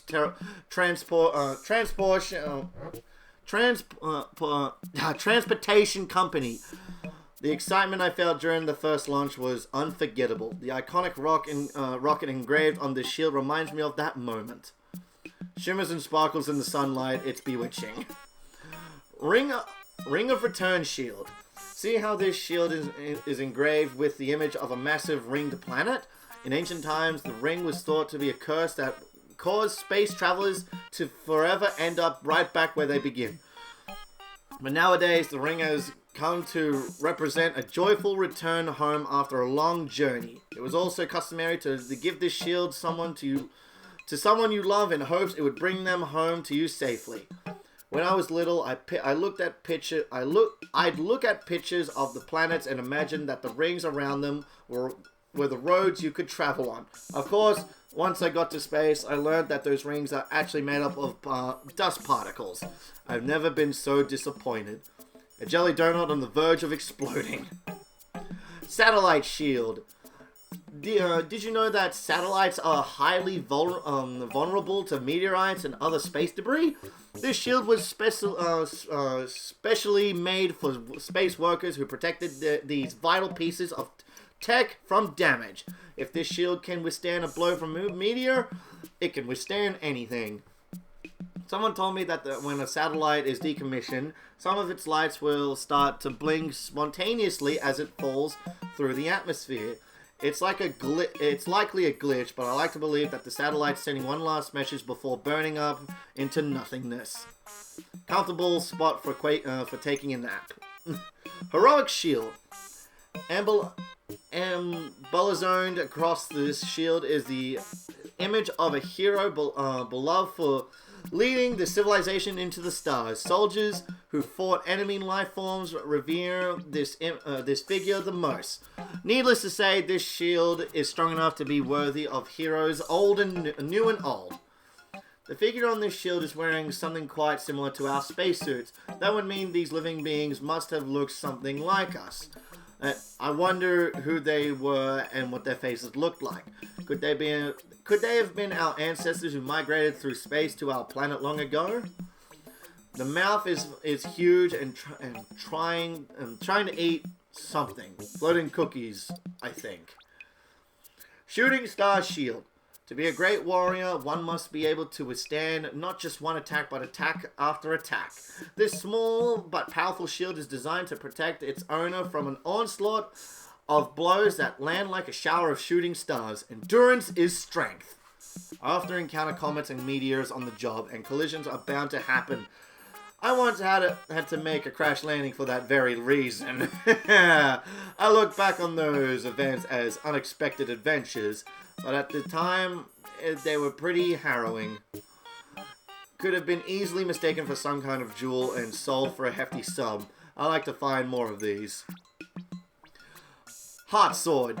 It is said that this sword in hand, one can triumph over any enemy. It's also said that the blade was given this hue to inflame the warrior heart within. I must say, my heart is beating faster, and yes, my blood has begun to boil. Yes, let the battle begin. Even though it's awkward to handle, I assume it's a weapon of some kind. I like how lightweight and user-friendly it is, but I'm not sure how effective it would be against most threats. Either way, it's a lot of fun to play with. I like the way it looks when it's plunged into a fruit. Spirit Sword. This is definitely no Spirit Sword that Vegito would use. That's a yellow beam. This sword is known for bestowing on its owner the power to make allies of forest spirits. Clearly, it was given this odd green hue in anticipation of forest combat. The color does seem rather bright for any forest we know of, but maybe forests here are very vibrant. It must have been pretty hard to see this sword in the forest, as it would blend in with the foliage, applying empathetic coloration to the weapon is more than just practical. It's brilliant. I'm always amazed at the creative solutions that float around in the minds of others. Looks a lot like grass. Ice sword. Clearly this ancient sword was forged in battle on some sort of ice planet. Just look at it. The deep blue coloring is evidence that it was once had powers that worked best in below freezing temperatures. I could swear all these eons later, it's still cold to the touch. I visited a few icebound planets while delivering cargo throughout space. Based on my experience, I find it hard to believe this material could withstand such a severe environment. I think it's likely this object was used for another purpose. It's fun to stab fruits with this thing. Heroic sword. This sword was once wielded by a hero who stood on the battlefield, cutting down enemies. It is said that the sword's bold color drew the enemies in and distracted them. The hero made easy work of them as they stared transfixed by his blade. My son used to have a toy sword in a similar color. He was obsessed with it and brought the sword everywhere he went, including the dinner table. That is, until I explained that it was dishonorable for a hero to attack a weaker citizen wielding only a fork. Interesting color. I'll never have to use a fork again. Bright sword. This sword's sunny sparkle is sure to catch the eye of your opponent during battle. And that's your chance. As they blink away, the brightness thrusts the pointy end at their weak spot and finish them. Cowardly, that's up to you. History is written by the victor.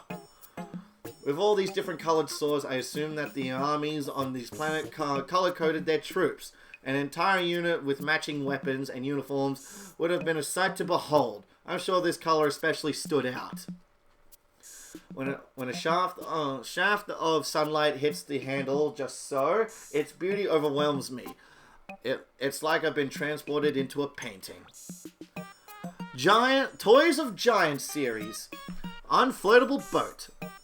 A rare and precious boat that does not float. It was once used to predict a village's future.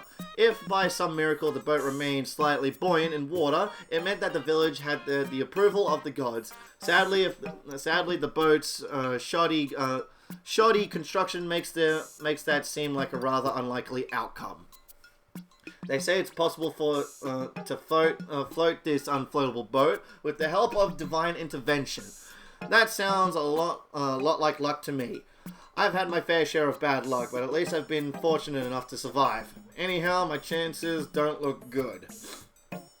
Though I thought I'd take it out on the water, but it sank as soon as I boarded. Fox fishy. A sacred fish created to amuse and comfort the ancient gods. They would submerge the fish in a heavenly spring, and while the hours away pretending to catch and feed it. It would seem that the gods had blessed themselves with way too much free time. I'm much more used to seeing fish painted in profile instead of from the top down. I suspect that this is supposed to float on the water. I'd be quite startled to encounter a fish like this under normal circumstances. This fish is too hard to chew. Inedible. Space spinner. We got a fidget spinner! This object rotates with tremendous force if spun along its center axis. Just as its name implies, its design was inspired by the rotational structure of space. Much like with space, you're forced to ask yourself, where and when does it all end? The movement of the universe always seems slow to me, but it's a matter of perspective. Maybe the movement of this object is how a higher power perceives it. We are all so small in the grand scheme. I get dizzy thinking about the epic scale of space. Or is it just the space spinner? Whoops. My eyes, they can't stop spinning. So fun! Sweat-soaked bluebird. Someone put a great deal of work into crafting this particular replica of an avian creature. Clearly in each inch, each crevice has been infused with the sweat and prayers of its creator. But all that hard work and dedication has paid off. Behold, the aura that emanates from these folds foretells of great things to come. Perhaps happiness truly does arrive on the wings of a bird. Attaching an intangible wish to a tangible object seems to be a universal habit. For those, I wish for my family's happiness, but haven't quite found the right talisman to attach it. My family must be wishing for my safe return. I hope they have better luck. Not the most comfortable bird to ride, but I like its color. Skin of the Phoenix. A sculpture representing the charred skin cast off by the immortal Phoenix. The red paper is clearly inspired by the color of its flaming wings. Though immortality is an impossible wish for any creature, this bird is imbued with the fervent desire for a miracle. This bird reminds me of a mythical creature famous for granting immortality to those brave enough to seek it out. I have no interest in living forever, or maybe the idea of risking my life for the sole purpose of avoiding death just sounds a bit wonky to me. Why not enjoy the time you have while you have it? Anyway, this is a nice shade of red. I was disappointed to learn that it can't fly. Shame. Priceless bird. This gold paper sculpture is modeled after a bird known to invite good fortune. Laden with luck, it's sure to make a wish come true. And as the desires held within this universe are endless, this bird may spread happiness for millennia to come. To have a charm that's solely devoted to financial luck comes off as vulgar and gives me an icky feeling. On the other hand, money is a necessity, and there's an inescapable fact. Oh, that's an escapable fact. Well, there is one escape. More money. Wouldn't that be nice to have a bit more? We could sell this for a profit. Aspiration Ritual Ball. Jake's on YouTube. These balls were an integral part of a ritual performed during New Year festivals. Each ball is imbued with the people's hopes and dreams, and if caught by the ritual pole, those hopes and dreams were bound to come true. What a joy it must have been to witness such a beautiful tradition. I am deeply moved when I imagine ancient people entrusting this small, smooth ball with their hopes and dreams and passing it down through the ages. It'll be a comfort to know that my dreams won't die with me, but will somehow transcend time. I bit into it, thinking it was a fruit. Sadly, it's not. Aspiration Ritual Pole. This ritual pole was used during an ancient festival held at the start of each new year. If the ball landed on the sharp end, the people's wishes would come true and they would dance in celebration, though it's commonly believed the people dance either way. I'm so bemused by the idea of catching a dream, but it's difficult to achieve in practice. I still haven't been able to catch the ball with the spike upright. Perhaps I need to try an easier angle. But would that diminish the challenge and thus the quality of the dream? You may be able to poke something with the spiky part. Divine Balloon. Made from paper so impossibly thin, it appears to be a handiwork of a higher being. Be careful not to lose sight of this balloon. Despite its size, it can float along the faintest breeze. Just one gust of wind might carry it above the clouds beyond our grasp. Beyond your grasp. Don't worry too much of if it deflates. Simply pump more air into the top hole, and the original shape is restored. The material, though paper thin, seems to repel water. Such an inspiring creation. Only the most advanced civilization could conceive of such a work of art. It's like a metaphor for both the fragility and durability of life itself. The sound of getting crumpled up sends shivers up my spine, in a good way. collection obsession series. Deity's portrait. This portrait shows an half man, half fish deity worshipped by ancient sailors. He is known for being both kind and cruel. One minute he'd test the sailors by sending bad weather their way. The next he'd save them from a blast of air from his horn to their sails. I once had a trump card. I once had a trump card, a premium license given only to first-rate space navigation officers that allows you to bypass the arduous license renewal process. But I'm sure I lost that qualification with this recent accident. Guess it's back to annual visits to the license renewal planet on the edge of space. The lines are the lines are always so long. I've always wanted to play the trumpet. Devil's portrait. What an unsettling portrait. Just look at that devilish face. Not to mention that clown-like getup and that odd grin. What is he up to? No good, I say. No, there's nothing more unnerving than when someone smiles at you and you aren't sure why. Does true evil really exist? I can't say for sure, but I've seen a smile like this before. It often graces the face of the president of Hockatate Freight. Usually when he's asking to work overtime unpaid. So I guess I can confirm that true evil exists. I like the look of this character. Seems like a fun companion. Louis is just pure evil. Courage emblem. This symbol looks like a container of some sort, perhaps one that contains life itself. I get a sense of vitality from it, almost as if more of these you have, the more power you have to overcome adversity. But be careful, I'm not sure they're not easy to obtain. Some might look at this and see a symbol for life, but this treasure better represents courage. The two are closely related. Of course, power and wisdom also have roles to play, but without the courage to take the first step, your journey cannot begin. This symbol reminds me of the mock bottoms. I'm hungry again. Power emblem. Oh, excuse me. There can be no doubt that the symbol here represents power. Look at it. Everything about it screams strength. Surely in the right and even wrong hands, its power would be amiss.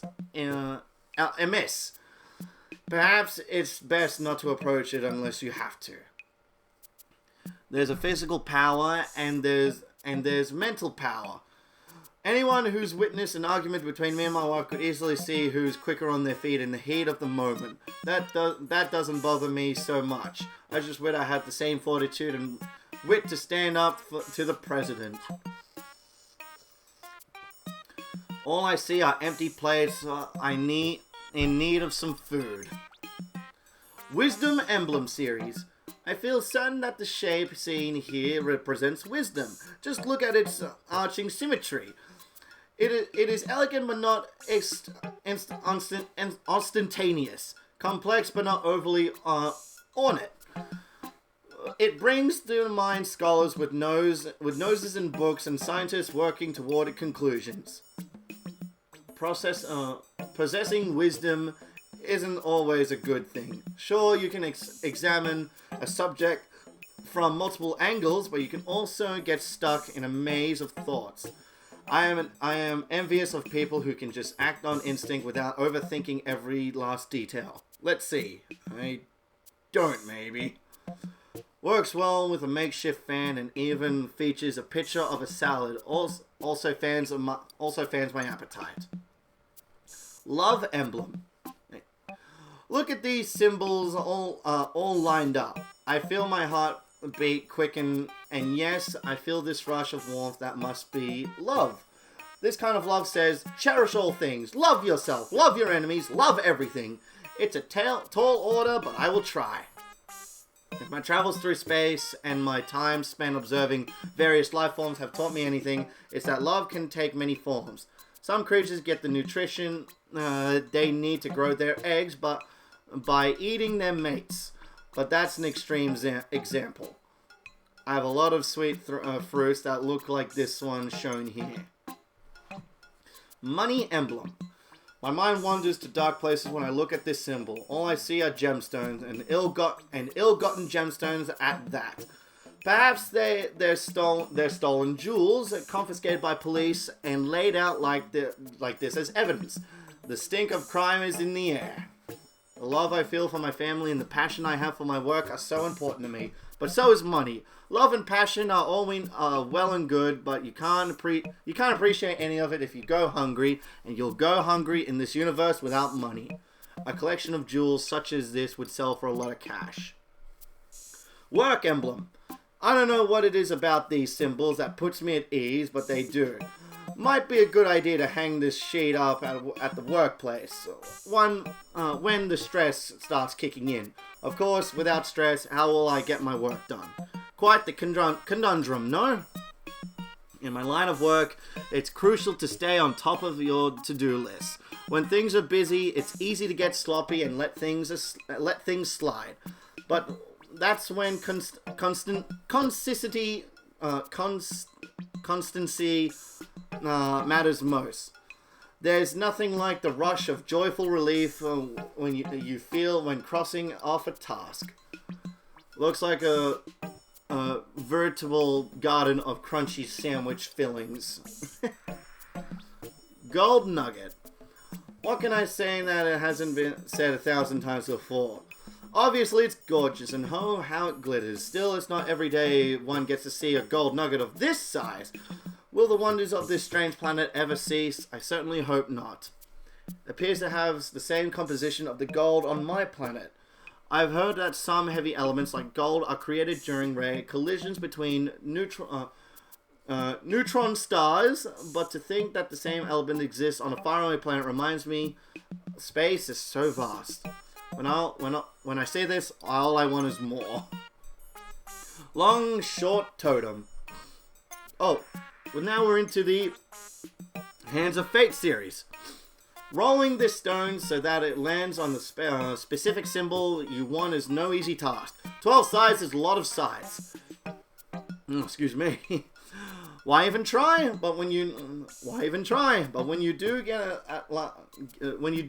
at last get the symbol you hope for, what a thrill! It's sure to keep you trying again and again. I've lived through some harrowing events, and the trick to surviving in space is prepared for every possible situation. But this is technically and literally impossible. Sometimes you just need to roll the dice, hope for the best, and let the universe do its thing. Only useful for deciding between 12 or less options for your next meal. Go with the flow totem. With this many sides, how is this totem not just a sphere? Give it a roll and it'll seem like it might never stop. And when it does, well, there are so many numbers it can land on. Does it really matter which one? Best just to go with the flow.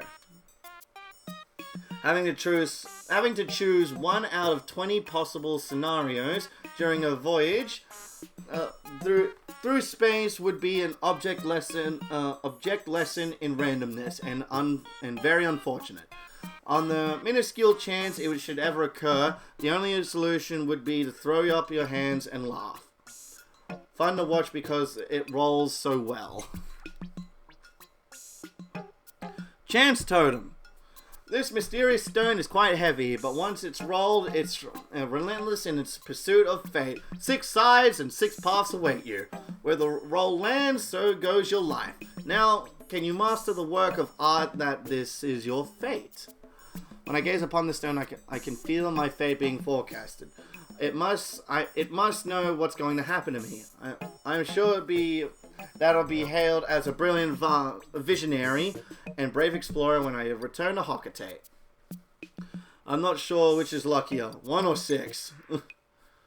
Difficult choice totem. This tool can be useful. This tool can be helpful when one finds oneself faced with an especially hard choice. Simply roll this stone and leave the decision to fate. But when the roll ends abruptly, Will you like the decision of fate picked for you, or will you wish you decided for yourself? While exploring, I'm often faced with the difficult question, which way to go? North, south, east, or west? A tool like this could be useful in those moments. Of course, one roll would be too random. It best to roll it 100 times and take the average result. Climb at your own risk. Talesman of Life, Crane. The citizens of this planet once wished... I need a drink, hang on. Okay, we're good. My throat's drying up. All this talking is actually taking a toll on my throat. Once wish upon the luck wafer for a long life. You see, the strange bird pictured there is said to live a very long life. Additionally, the bird seems to be facing a supernova, the final stage of a star's existence. To live for billions of years like star does. One can hardly even imagine it. Oh wait, hang on. Oh yeah, wait. I hope to one day celebrate a high-numbered birthday, but I don't think there'll be any large birds in attendance at the party. Just think of how much trouble they could cause. If space has taught me anything, it's to plan for the worst-case scenario. The bird looks like it has a lot of meat on its bones. Talesman of Life, Cherry Blossom. Starting school, getting a new job, people in ancient times prayed to this lucky wafer at moments of big change in their lives. Flowers do bring to mind new beginnings, so it makes sense. We all want to blossom, don't we? Springtime always reminds me of the day I moved out of my parents' house. At first, everything was fresh and exciting, but I quickly realized that life on my own was a lot harder than I expected. I also realized I should thank my parents for all they've done for me. Puts me in the mood for snacking. Talesman of Life, Moon. The ancient people of this planet used this lucky wafer during wedding ceremonies. They did it just so because the moon is the object one stares at when one thinks about someone they love. Or at least, that's what I stare at when I have love on my mind. Alas, at this very moment, I have no one to think about. Aww, poor dude! When my son was little, he thought the moon was just a powdered donut in the sky. He would cry and cry, I want to eat the moon. Apparently, I was the same way. These days, he loves to look at the moon through a telescope. Guess the apple doesn't fall far. Guess the apple doesn't fall far. White and round. I'd eat it. Talesman of Life, Rain. The ancient people looked to this lucky wafer when things weren't going well for him. It served as a reminder that no matter how much it rained, the storm always eventually passed. The same goes for bad times. These two always blow away on the breeze. I love rainy days. They're the perfect time to catch up on paperwork, relax a bit, and dream about my next big adventure. That is, if I have any energy left after entertaining my kids, who can't go outside to play when it's wet. I'll take what I can get. Reminds me of the time I lost my lunch after drinking some rainwater. Talesman of Life, Phoenix. I've heard a story about a company that was in decline, but when they hung this wafer above the entry door, their performance shot up from the ashes like a phoenix. Maybe if I hang this picture, it will light a fire under my appraisal business. Maybe this object would help increase the productivity at Hockaday Freight. So would a better spaceship. Maybe it's my fault. If I stopped miraculously surviving such dangerous situations, the president might realize we need to upgrade our equipment. I bet this piece would sell for a lot of money. And there we go. That is it. Finally, over and done with. So we can have a look at all of them together for the collection. So we got all of the rubber cuties, and we got that one dapper looking fellow. We got all all of the sweet tooths here on what appears to be stairs here. The Dazzle series all works well together. Recreation Recollection series. Gimme Gimme series. Modern Amenity series. And Treasures... Memory Fragment series. Check it out. It all goes well to form a picture of a dog. Extravagant Breakfast series. Sacred Sphere series. Spring Crop series. Summer Fruit series. Autumn Harvest series. Winter Reserve series. Tropical Picking series. Bedtime series. 3 Generation series. Gourmet series. Here we go, right there. Soulful Musician series. Great Adventure series. Roundabout Express series. It's going around in circles! Yay! Oral Argument series. Assembled Courage series, and it forms a big robot. Soulful Artist series. Ancient Secret series. Gifts from the Sages series. Paleontology series. Point of Honor series. Newly Nostalgic series. Hyper Technology series. Ultra Hyper Technology series. Nature's Candy series. Sword and Shield series. There's so much series. Toys of Giant series. Collection Obsession series. And finally, Hands of Fate series. Well, that is the entirety of the treasure hoard here. Or the treasure... What is it? Treasure catalog, I should say. Well, we are done here. We are officially done with this game. I wanted to go back and do all of the Piclopedia and the treasure catalog, and we've gone through all of them. So, that is it for Pikmin 4. We've only got one more bonus episode to go through, and that is for Pikmin 1.